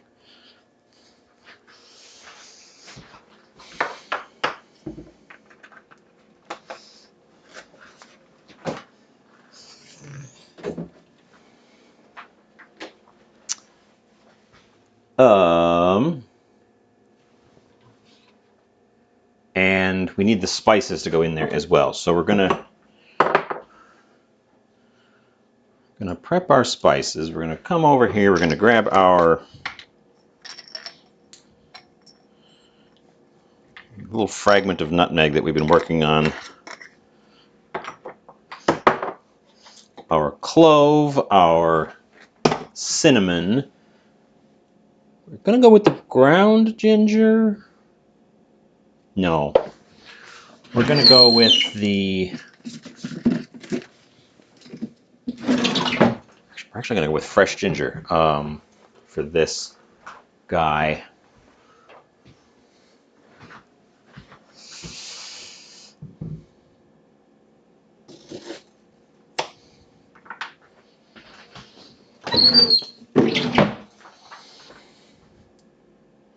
Which we're just gonna slice very thinly and then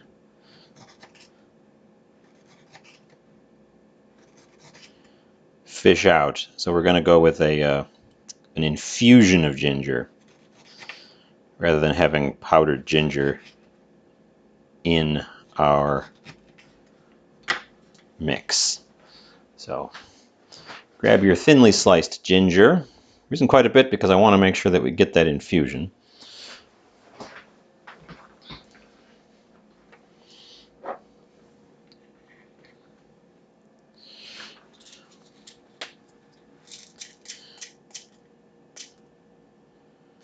Couple of cloves. 4 cloves. Oops. I said 4 cloves.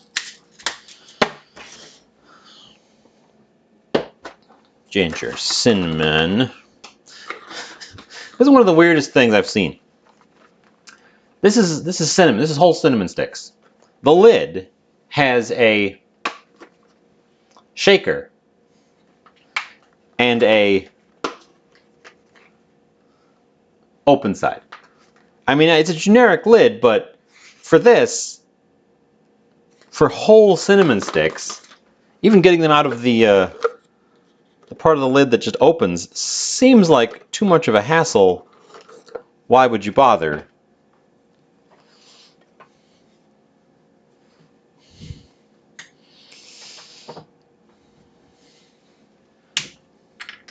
Am I going to... You know what we're going to do? We're going to take these 4 whole cloves. We're going to throw them in the milk. We're going to take this piece of a cinnamon stick and we're going to throw it in the milk. We're going to do an infusion for those ingredients, and we're going to do whole for the... Or is this ground? That's all whole allspice. So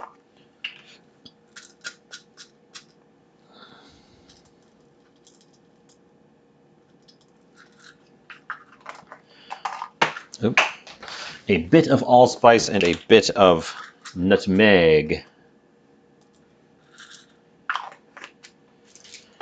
Does that make sense? Cloves and cinnamon are very potent flavors. Of course, I have to fish them out before we add the egg to turn it into a custard, otherwise they will just be trapped in there forever.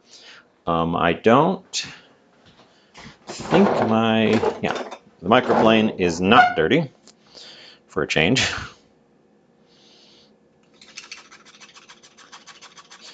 I suppose I could grate this directly into the pot. There's no reason it has to be over here.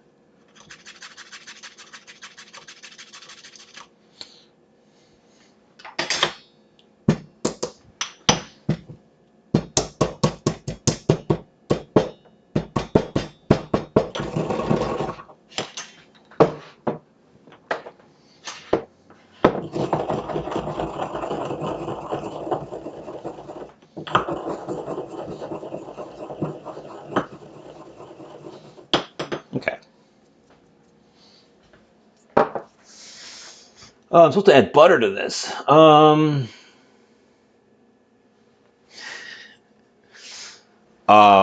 The tiniest amount of butter. So the actual recipe calls for 1 teaspoon of butter. Not tablespoon of butter, 1 teaspoon of butter. And I'm cutting the recipe in quarters. So a quarter of a teaspoon of butter seems insignificant.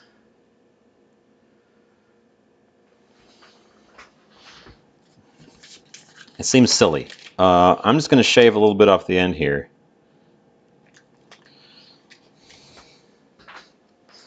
And throw it in the pot.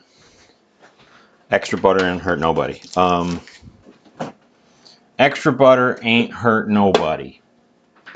That's salted butter too, so it's going to bring a little bit of salt to the equation. Okay, I'll just throw those ground spices in there.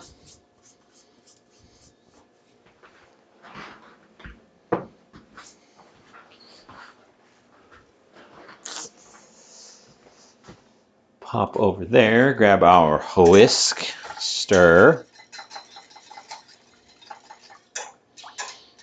and start gently heating. Gently heating.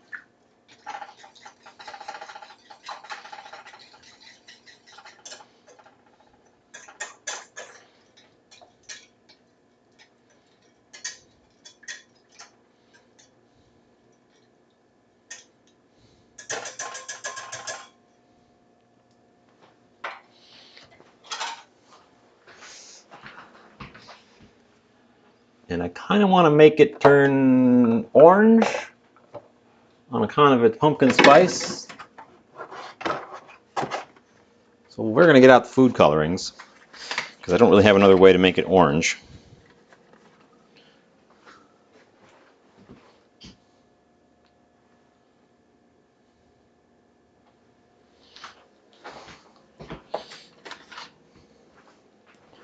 Gentle, gentle on the red, and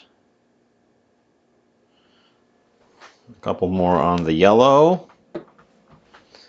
That should give us orange.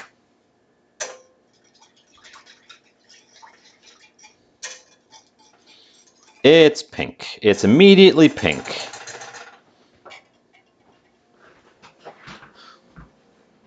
A bit more yellow.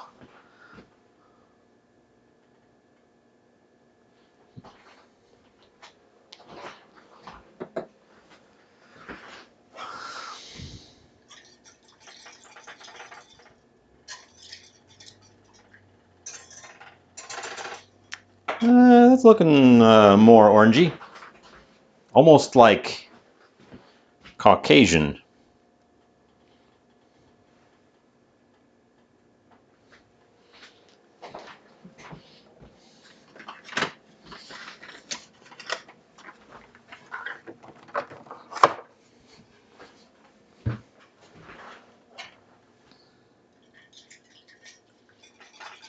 There you go. Okay. It's a light, sort of pale orange.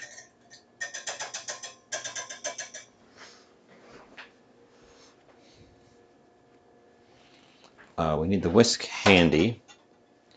We need to... Orange is typically equal parts red and yellow, but in terms of food coloring, the yellow dye is much less potent than the red dye. So in order to achieve that balance, you need way less red and way more yellow. In terms of just straight up pigment, like when you're mixing paint, yes. But the food dyes are not straight up pigments.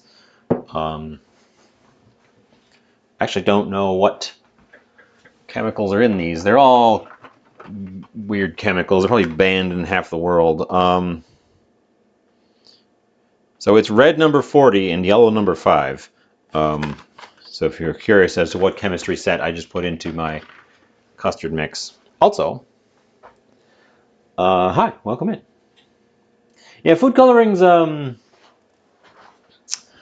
little bit of an odd duck. I also prefer, in general, things to be more naturally colored. But sometimes there's just not a good way to obtain a color in food, especially like blue. I've been looking. There is a natural blue dye that exists, and I have not been able to find it for purchase. Blue is really hard to find in a stable dye.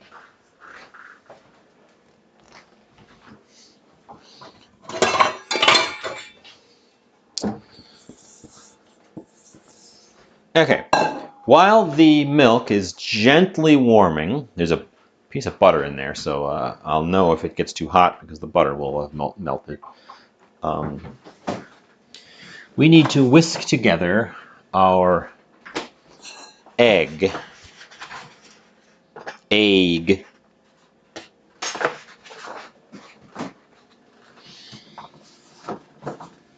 With how much sugar? Simple custard recipe. Half a cup of sugar, so 1/8 of a cup of sugar. That's not that much sugar. Ooh, what the heck? This is one of those eggs where the membrane is harder than the shell itself. It just held on. Okay, stop dripping. I said stop dripping. Yeah.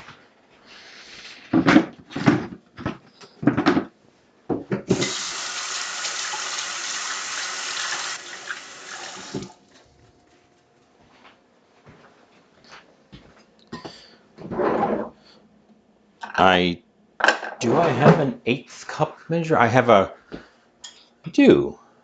But isn't 1/8 of a cup just 2 tablespoons? Yeah, we'll just use 2 tablespoons, which my tablespoon measure is wet. So we will use 4 half tablespoons.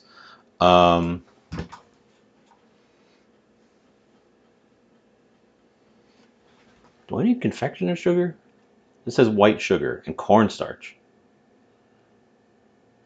Oh, okay. 3/4 of a tablespoon.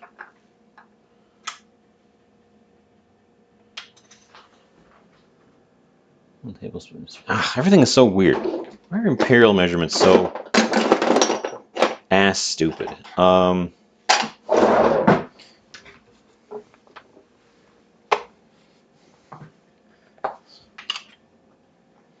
So we need 3/4 of a tablespoon of cornstarch. That's going to be our thickener that turns this into like a pudding.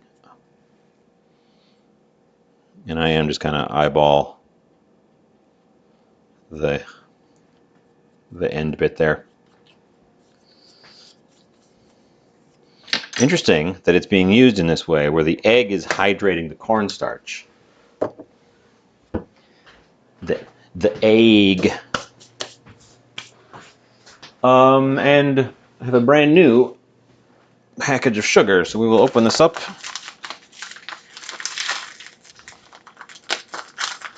Sugar and flour still come in these weird old-fashioned, just rolled paper bag. And it works, but it's weird that it's never been, like, phased out, right?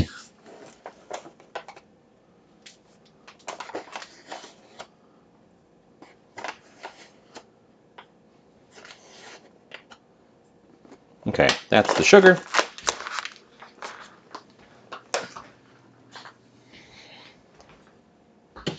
And we need a different whisk.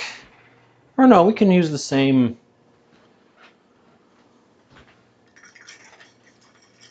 Stir around our.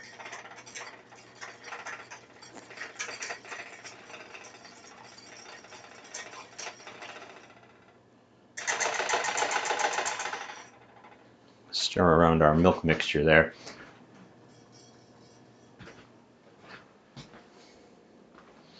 We're going to use the same whisk.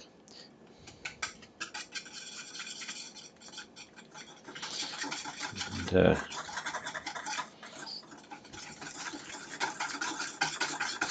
get this thing all combined into one thing.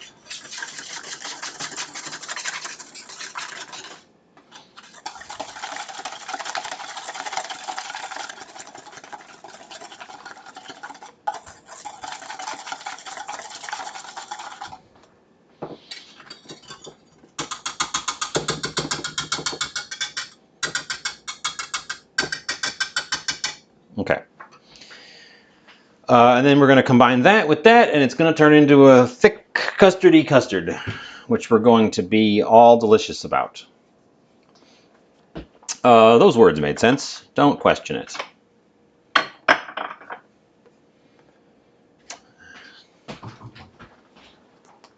I should do service in one of the... Well, I know what I'll do service. I know what I'll do service in. The goblet.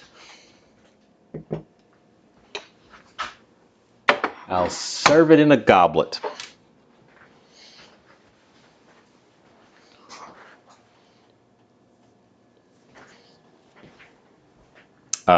The pressure pot has been depressurizing for 25 minutes now.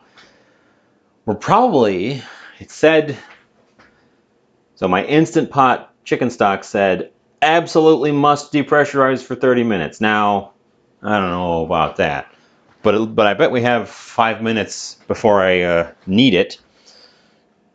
So I guess we will just let it go at this point.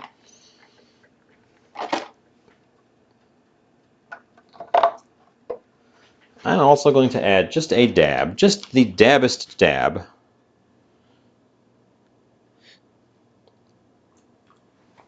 of vanilla to our milk mixture. What we're looking for is the milk mixture to come to the barest simmer. Once it's a simmering, we will kill the heat. We do not want this to boil. Fish the chunks out and gradually stream the egg liquid into it,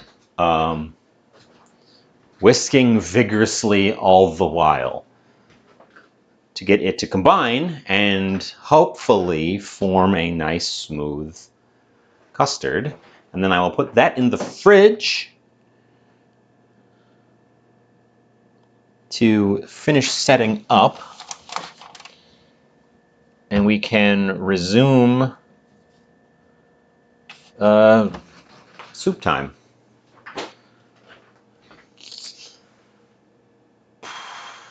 Oh, and an ad just started. Sorry I didn't give you the heads up. I missed it.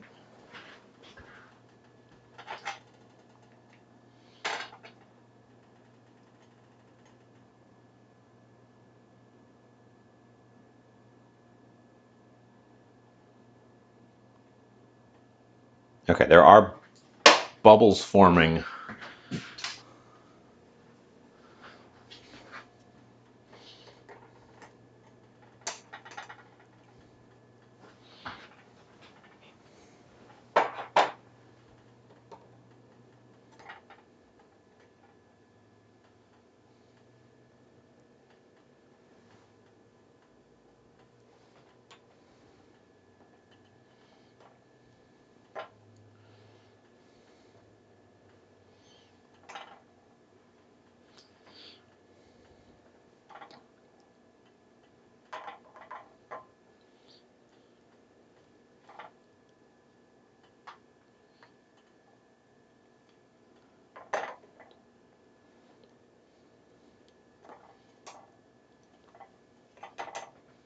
I should have counted how many ginger slices I had so I knew how many I had to remove. We found the cinnamon stick right away. We got all 4 cloves. And I guess we're out of ginger slices because I don't see any more. So, we're back from the ad. Bookwoman is lurking. We're going to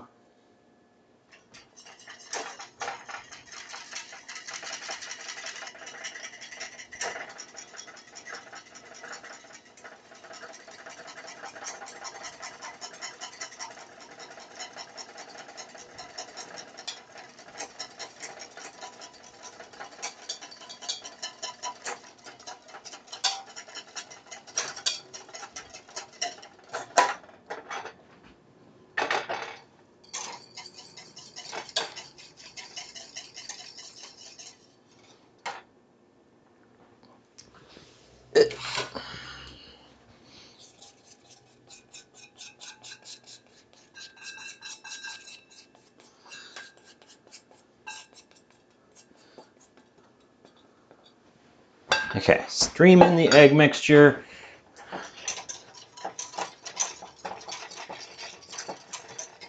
I didn't see any lumps form, so I think we nailed it on not curdling it.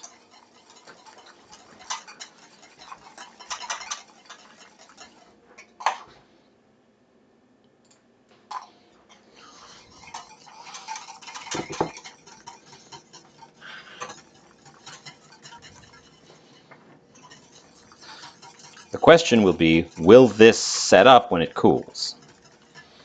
Should it have thickened already? I don't know. I've never made custard like this before.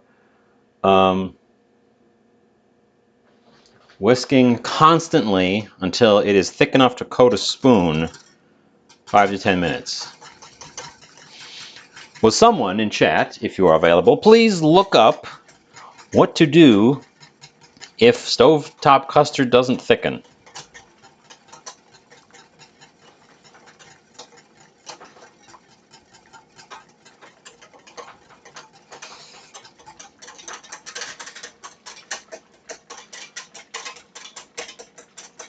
In the meantime, I'm just going to vigorously whisk this. Oh, I know what we can do while we're vigorously whisking this.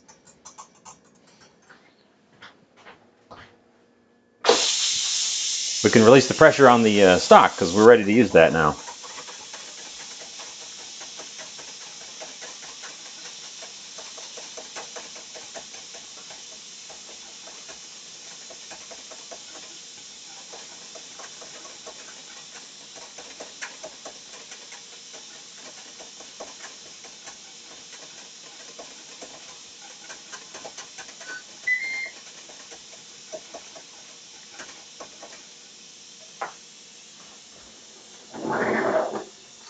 Well, it stops moving. It does not coat the back of a spoon. Tastes good.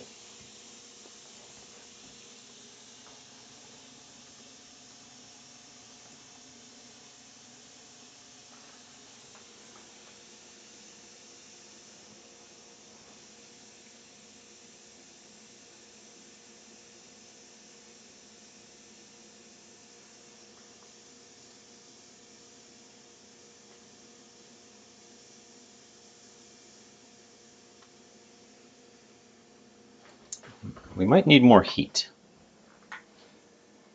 Eggs is in with the equal parts cream and butter while whisking constantly. Gently reheat on low heat. Increase the stovetop cooking time instead of adding thickening agent. Whisk extra egg. Reboil the custard. Our burner here is still hot. The thing is, my mixture is getting very foamy.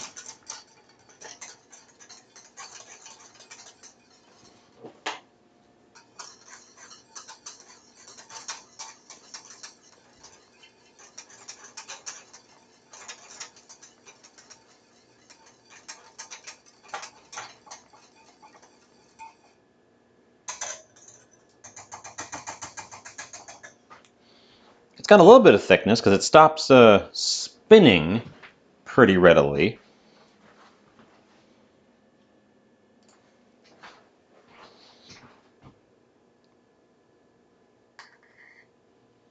But it certainly doesn't want to, other than the foam, which immediately sticks to everything.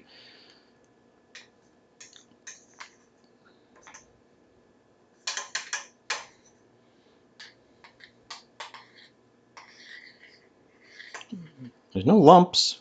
Our eggs are not scrambled.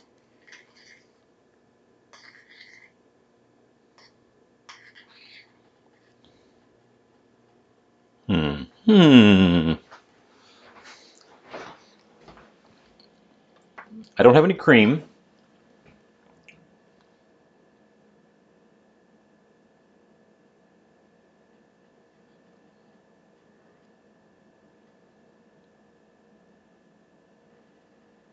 Add more egg.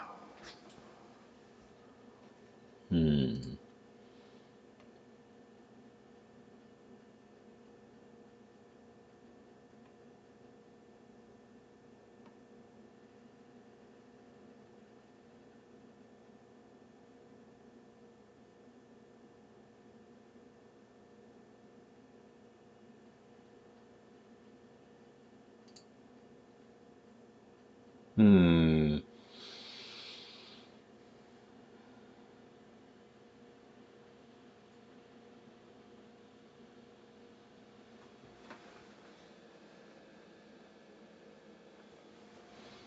What about... I have tapioca. So in the event that this does not work, I'm gonna try heating it a bit and see if I can't get it to thicken up a bit. But by the looks of it, I can use tapioca as a thickening agent that I don't need very much of.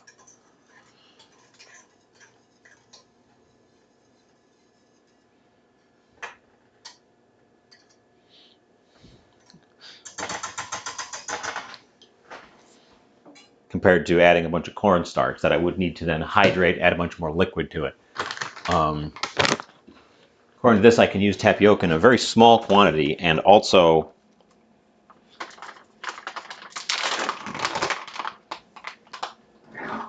without prehydrating, although I might prehydrate it anyways.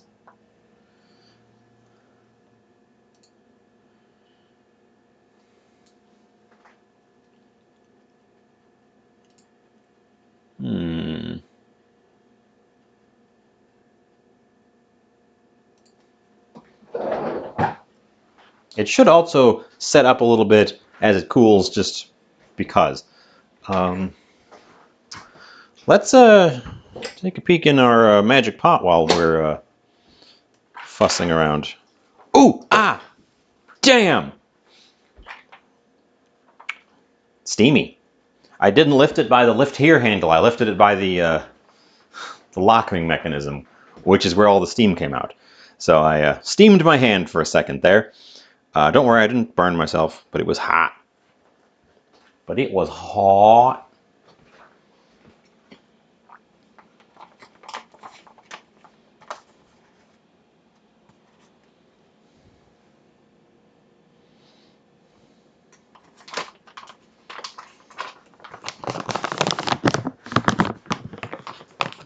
Okay. This is forming bubbles, which means we are at the risk of scrambling our eggs.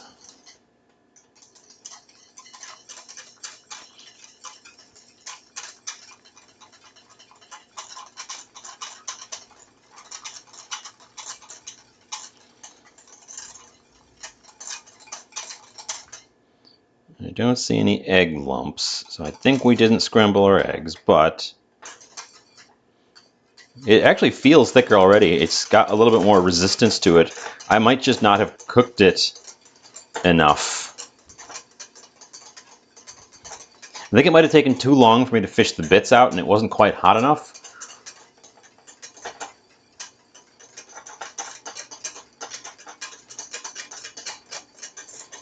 Because I did turn it off and then fish the bits out and then add the egg. That might have been just what happened there. Because it's...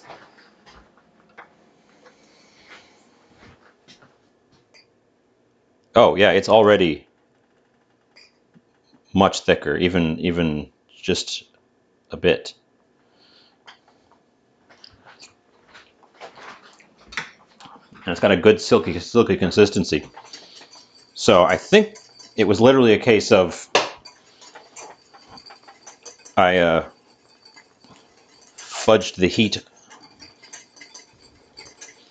Okay, well, we saved it. I didn't have to add tapioca.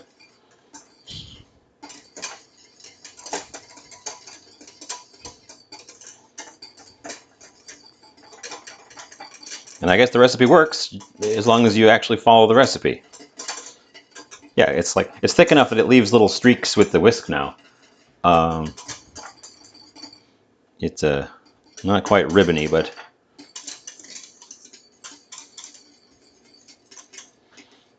okay. I think we brought it back.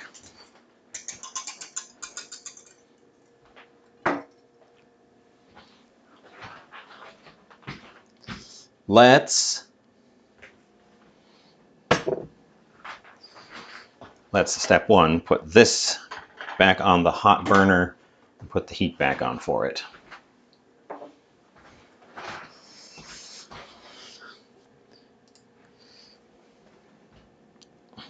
Oh man, yeah. Look at that jiggle.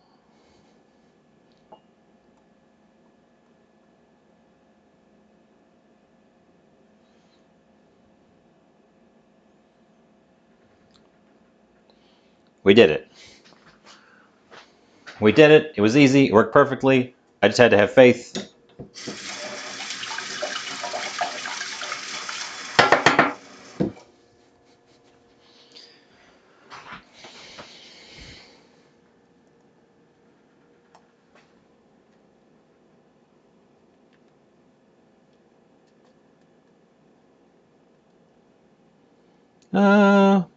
You know what? I'm not going to scrape the sides down that thoroughly because there are a few little lumps that look like scrambled egg right around the edges. So I'm not going to do all of them.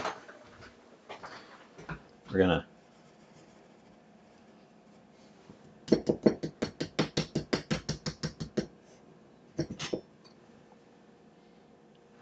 gently smooth the top because I want a nice smooth top.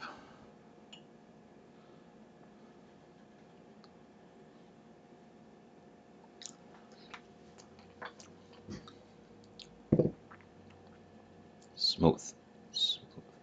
Oh, that's tasty. Oh, that's tasty. Well, thank you, Mags, for coming in with the how to fix it.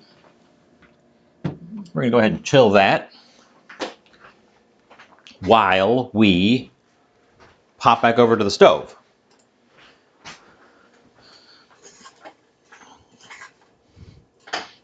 Now, this stuff all got cooked thoroughly before we went to the custard. We were just waiting on our chicken stock, which is now complete.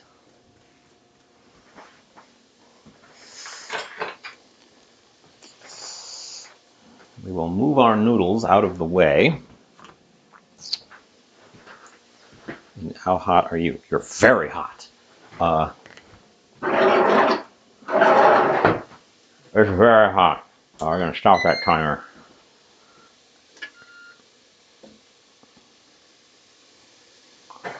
Get this guy over here. Okay.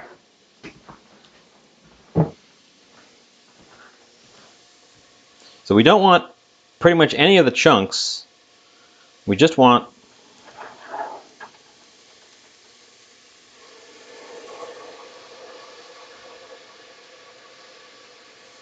a lot of liquid to make this a soup.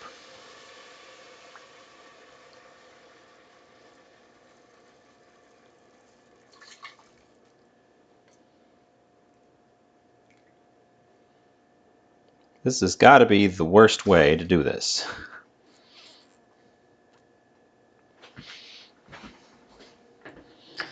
This has got to be the worst way to do this.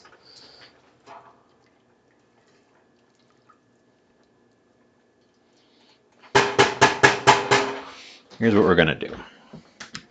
Here's what we're going to do. We're going to get out our mesh strainer that fits over the container we are using. And we're going to do a pour of a hot liquid into a hot pot on the heat on the stovetop. In perhaps one of the most foolish things I've ever done. We're going to pour it towards myself so that I can see what I'm doing. Well, we pressure cooked the heck out of the vegetables. Those onions are mush. That's why I didn't want to just rely on the onions from the cooker.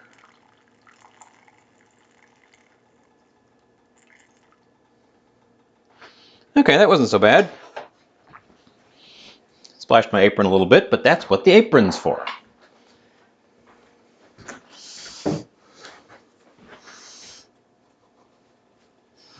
Those guys can just go right back in there.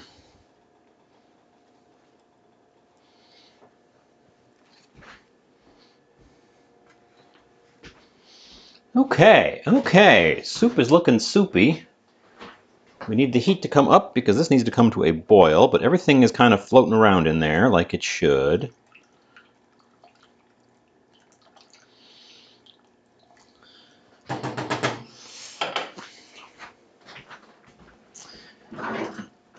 And you said chicken noodle soup wasn't going to be much of a challenge.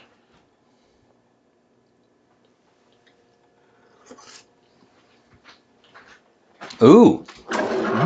It needs to actually be cooked down a bit. There's too much water. And it needs some more salt because there was no salt in that stock. Unsalted stock. So I'm actually going to bring this up to a rolling boil. And I'm going to grab a fork and we're going to try to tease apart some chicken bits from our chunk of carcass there.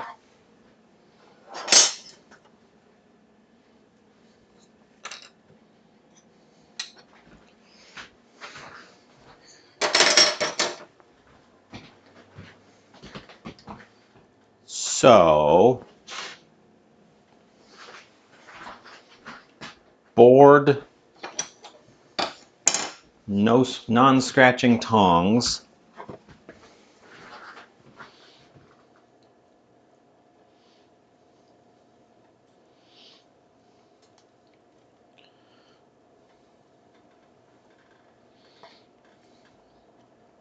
There's actually a lot more meat on here than I thought there was going to be. But there's a lot of bones in it too, and that's the issue. Because this is like, well, it's necks and backs. So it's the spines and necks of chickens that have been broken down and all the other parts taken off. So it's about a lot of good connective tissue for making stock. And there is quite a bit of meat in there, but it's all kind of trapped in between these just masses of bone. Okay, that's up to a rolling boil. We want it to be more of a simmer. I know, I've got the camera on the wrong side. The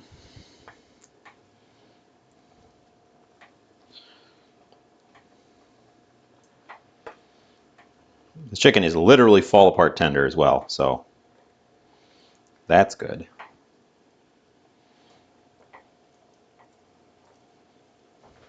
Okay, so the plan is we've got this sort of mess of chicken bits. We don't need the, I don't know why I got that tapioca. I guess I didn't have faith in myself. So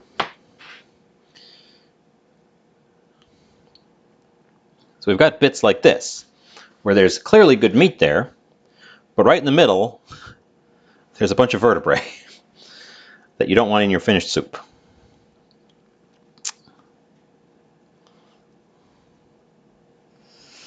Ah, it's blazing hot too.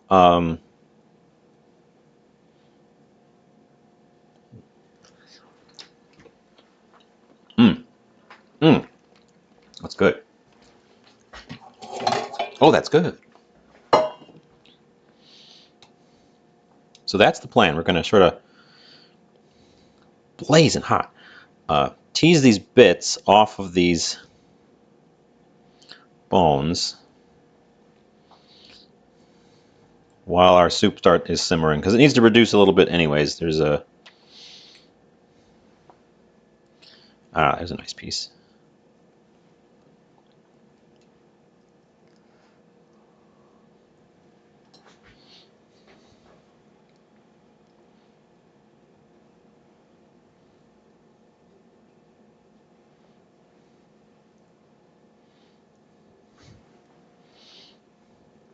And this is why I wanted the mushrooms in there as well. I knew that we weren't going to get a huge quantity of meat out of these.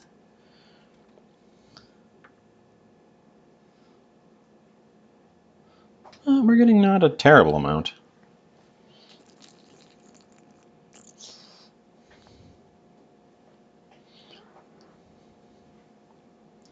Not a terrible showing. Just a slightly underwhelming quantity of meat.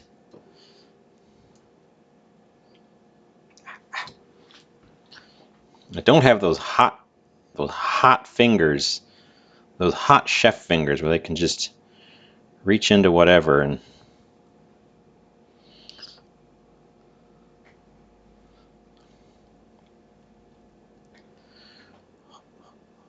oh, it's so hot.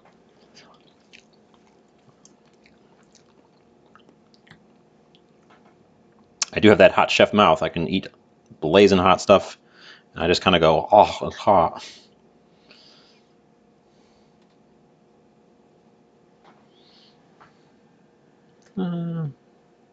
Yeah.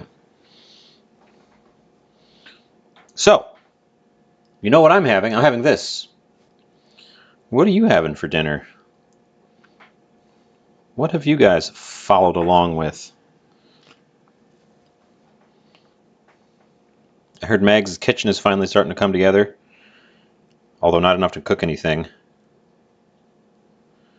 We're talking about stove options in, was that Tug Stream? Early this morning?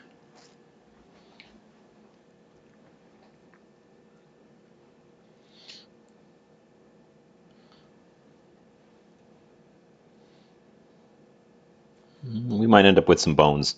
Some of these bones are actually falling apart.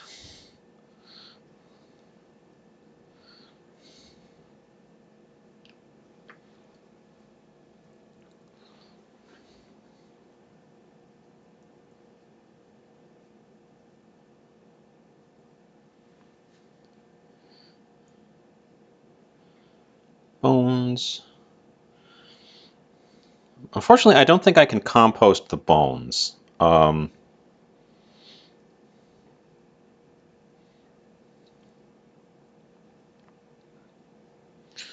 compost friend is pretty sticklery about no meat or meat accessories in the compost. Although fish is fine.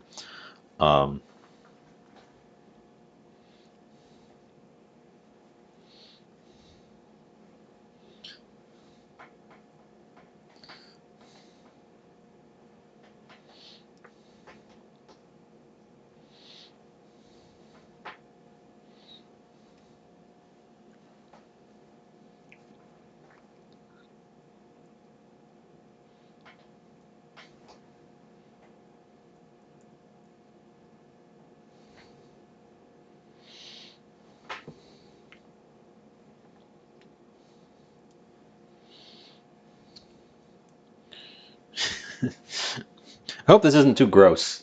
This part's a little, I don't know, unseemly. Picking over the remains of a chicken carcass.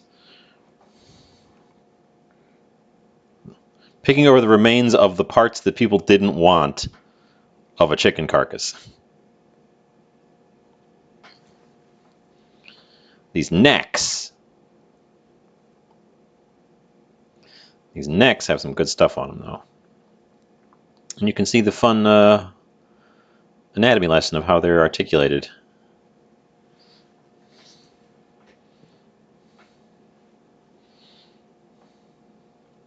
And of course, they fall apart super easily because all the connective tissue that was in between them, holding them together, is now dissolved in our soup behind me.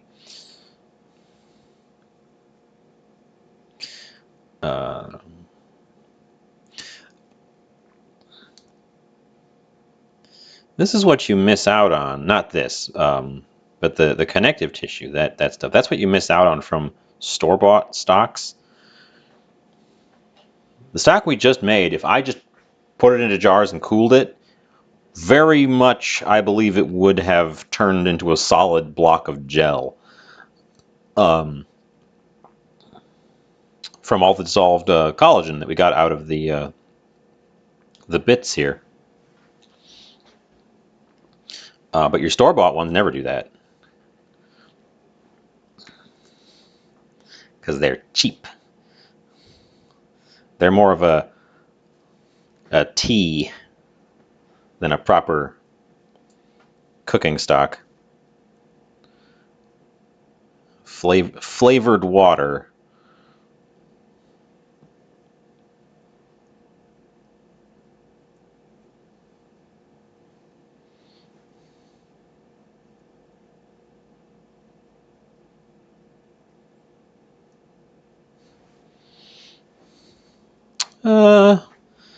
It's looking pretty well picked over, I think.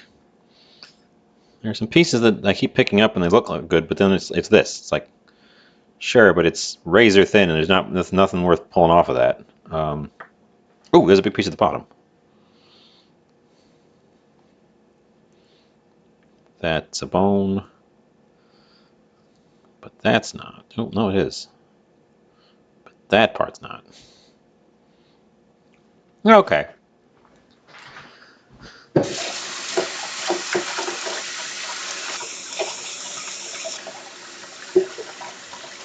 That's enough picking at the carcass. See if there's any obvious pieces I left in the... Oh, there is an obvious piece. Okay. We're coming back over to the stove. There were a few bits that didn't get scooped up, and I'm going to go ahead and pick them right into the soup pot.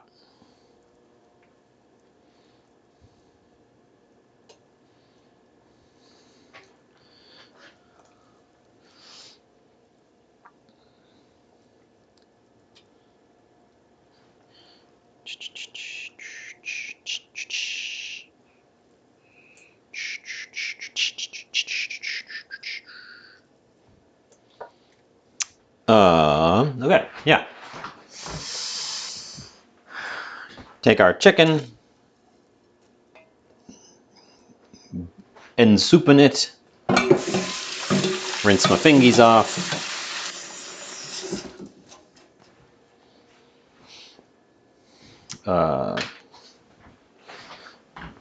Get rid of the board of bones.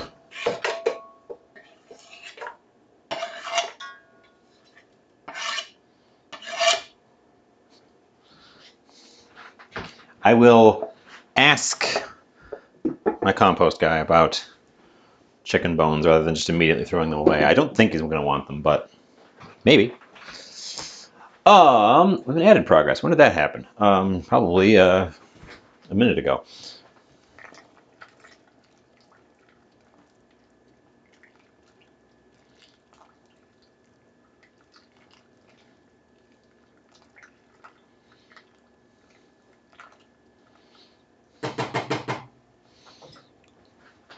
Okay, heat up. Bring this guy back to a boil. Give a taster to the broth. Ooh. It's thin, but flavorful. So it's not a super thick broth. I think the noodles will help sort of give it more structure. So it's got a pretty watery texture, but a lot of flavor. So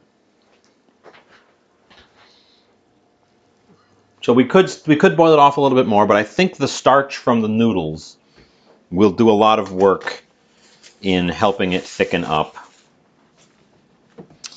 So let's make sure our noodles haven't formed bricks over here. Oh, I'm being moistened.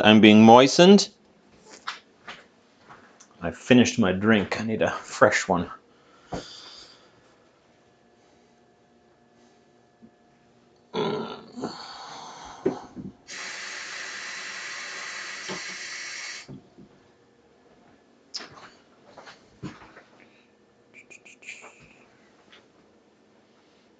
Moist.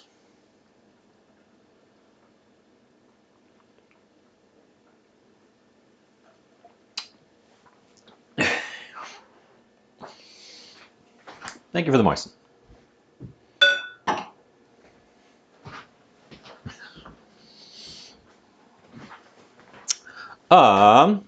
So we're at a rolling boil.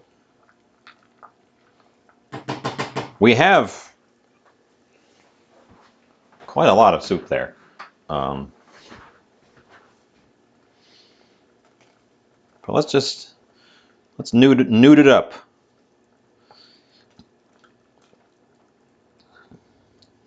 Send nudes.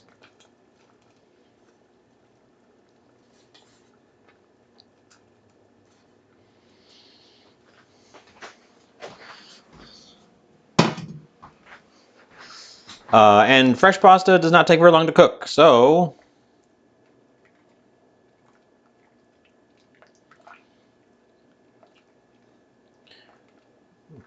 we'll give that like a couple of minutes and it'll be done.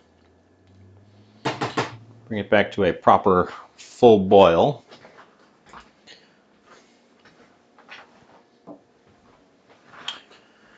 Oh, and can't forget these guys. Now's the time for these guys. Oh, you know what's missing? You know what's missing? That's exactly what's missing, is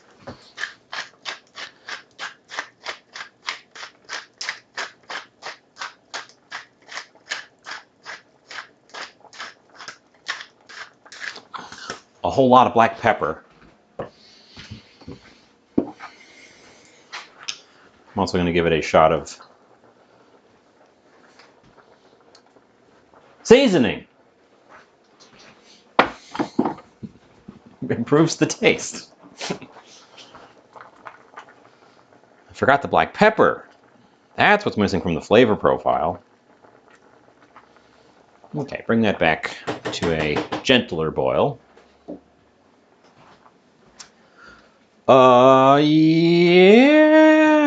Yeah.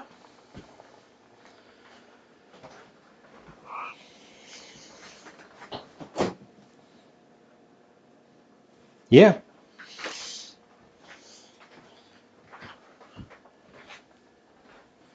And then I guess the final step is fish a noodle. Now that they've been in there for a minute, for a hot, steamy minute.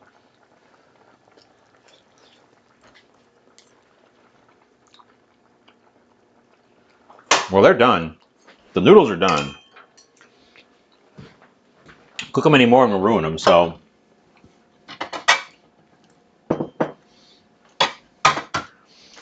I guess we're entering the home stretch.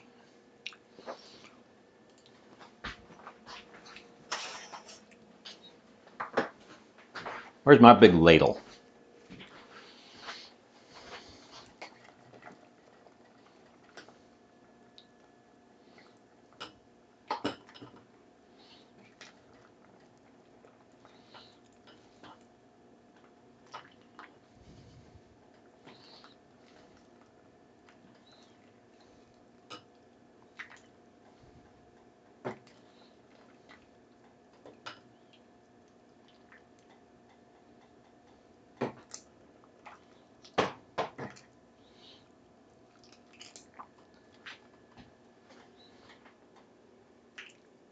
Okay. I mean, it looks like chicken noodle soup, so I'm gonna get some chunks and kind of have them hang out where you can see them on top.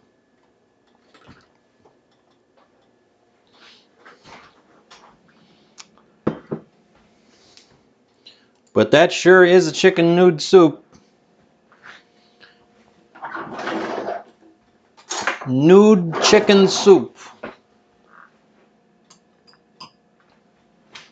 Oh, that helped a lot. Gonna lift our ingredients up a little bit so you can see them through the broth. And our still warm at the bottom pumpkin spice custard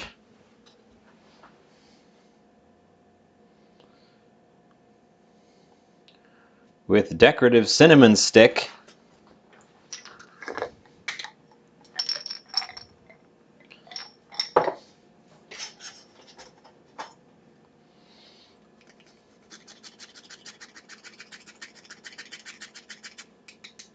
and fresh nutmeg.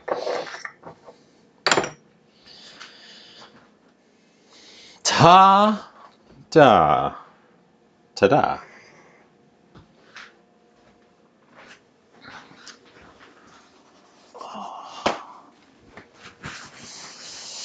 Boy, this was extremely spur of the moment, but I made enough to serve 3 to 4 people, depending on how big of servings people have. And it was fun, and I'm surprised that I did not have any major downtime. Even though there was literally, well, I did, okay. I did have major downtime, and I used it to create a custard. Well,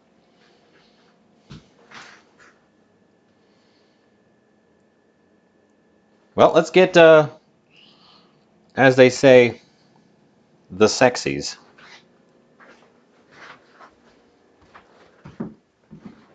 Oh man, my camera station is a mess. Also, that bowl is really hot. Turns out, boiling hot soup is boiling hot.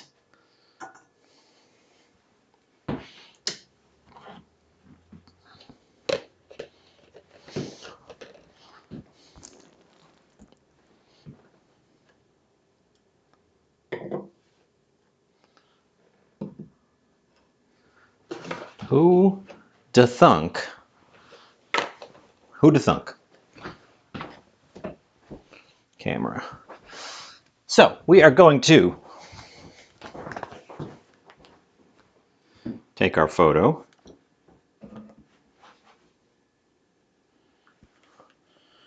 Of our soup.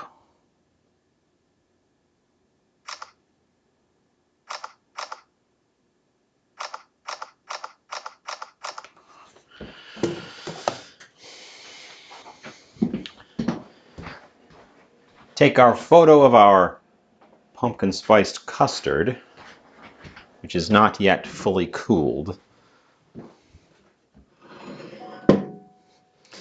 And then I guess I'll grab a couple snaps of them together. Wow, 1,000 notifications just came in.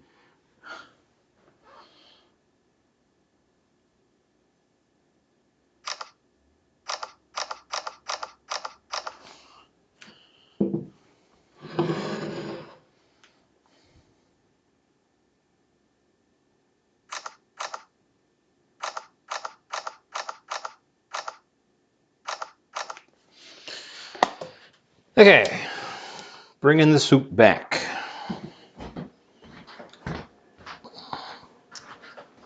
Soup. I put a little extra plate under it because the bowl was so hot. Bringing the custard back. The custard's going to go right back in the fridge.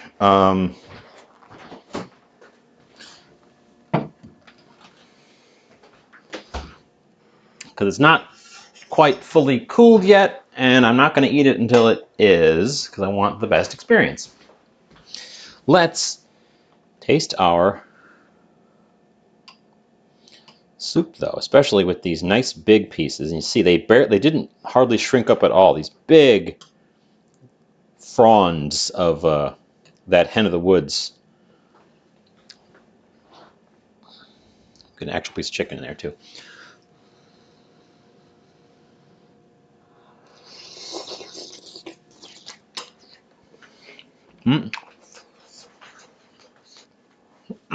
It's hot. Part 1, it's hot. Part 2, I just saw top of my head. Poor top of my head. So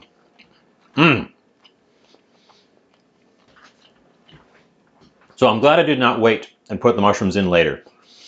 The button mushrooms and the shiitakes needed the time to cook down a bit and express their flavors. And as I had hoped would happen, the hen of the woods is such a sturdy, meaty mushroom that it still has a sturdy, meaty, almost crunch to it. Boiling it, sauteing it all that time and boiling it did not turn it to mush. It's a nice, sturdy. And honestly, it still has its flavor too. When you bite into it, you can tell that it's not just merged with everything else. These noodles are really good. They're really quite chewy. And it is a different recipe than I've ever done before. And I'm wondering if that tiny little bit of milk that's in there gave them a little bit more structure, a little bit more substance.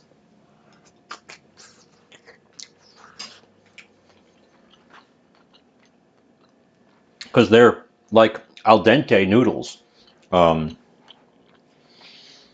Even though they were fresh noodles, not dried, they have that sort of al dente resistance to them, which is very interesting. I wasn't expecting that, and I like it. Our vegetables are all kind of cooked to death. Their flavors are merged into the broth.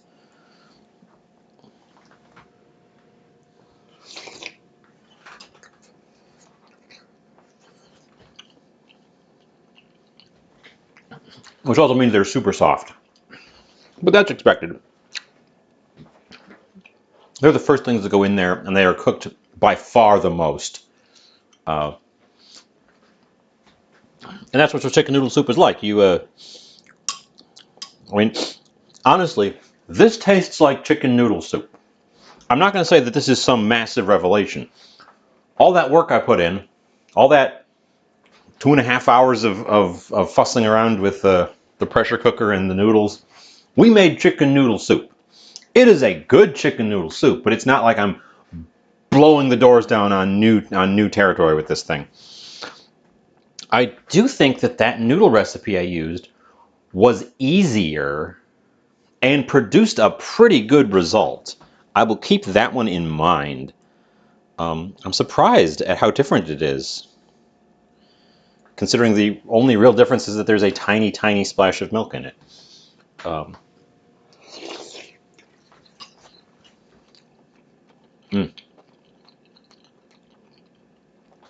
also surprised the chicken itself, there's not a ton of it, but you know when you find it. There's a piece right there. Because it still has chicken texture despite the pressure cook, where it was literally just falling apart.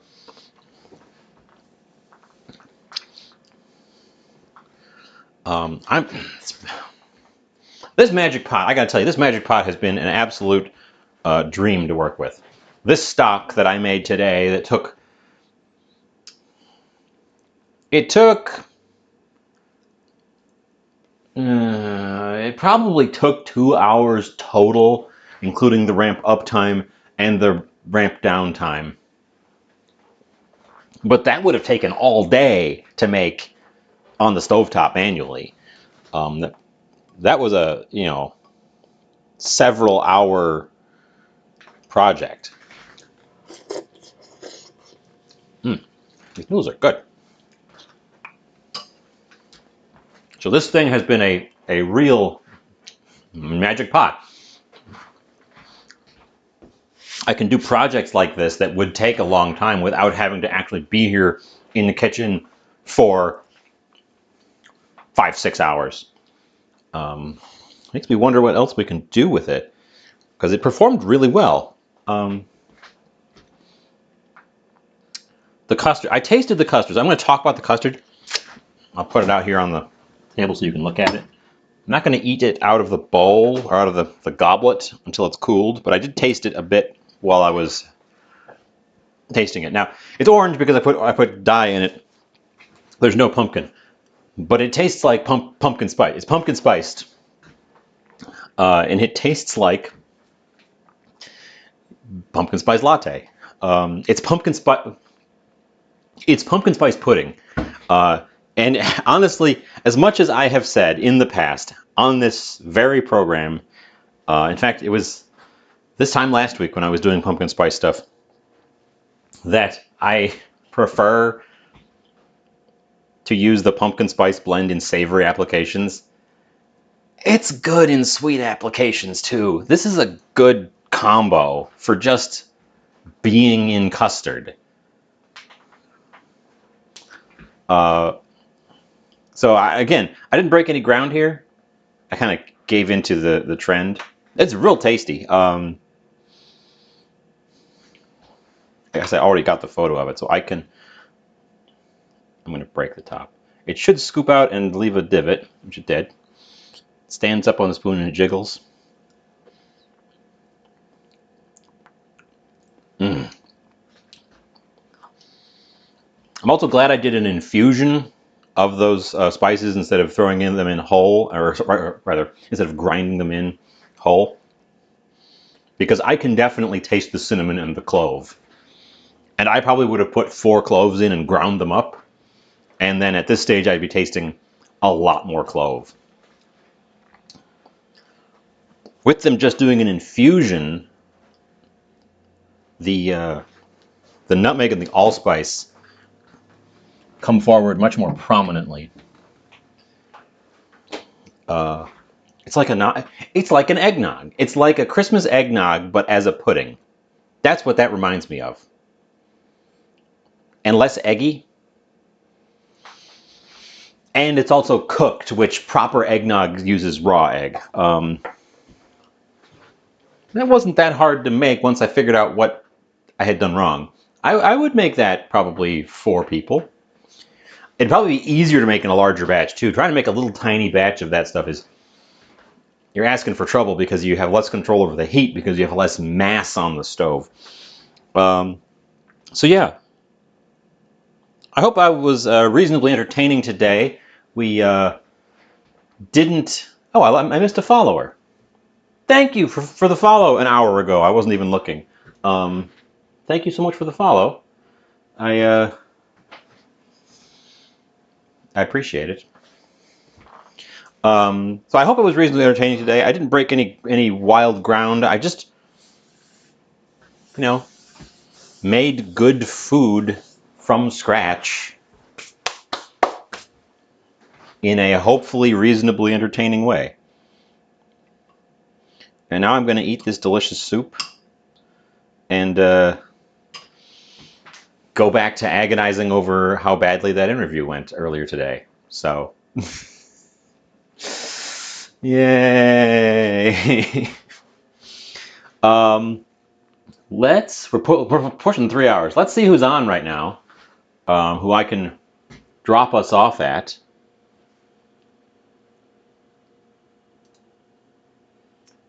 I had kind of hoped Ever would raid off at us, but I don't think he's even followed me.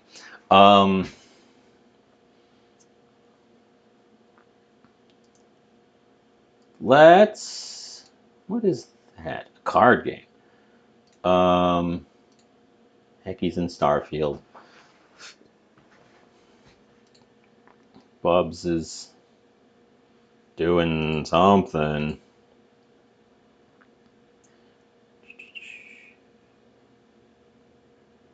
Little Misfortune. George. Let's go see George.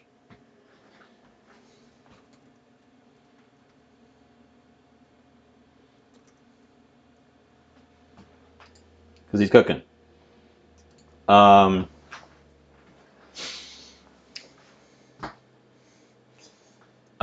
George, according to his caption, is making veggie bites. Fried chicken bite. Country fried chicken bite / veggie something. It cuts off because it won't load the full thing for me. So we'll go say hi to George. We've raided George a couple times recently. He's a good time. I've enjoyed hanging out over there. I was hoping to actually be on tomorrow to play spooky games for Friday the 13th. But the game I was planning on isn't coming out until next week because they didn't plan for Friday the 13th. They planned for Halloween.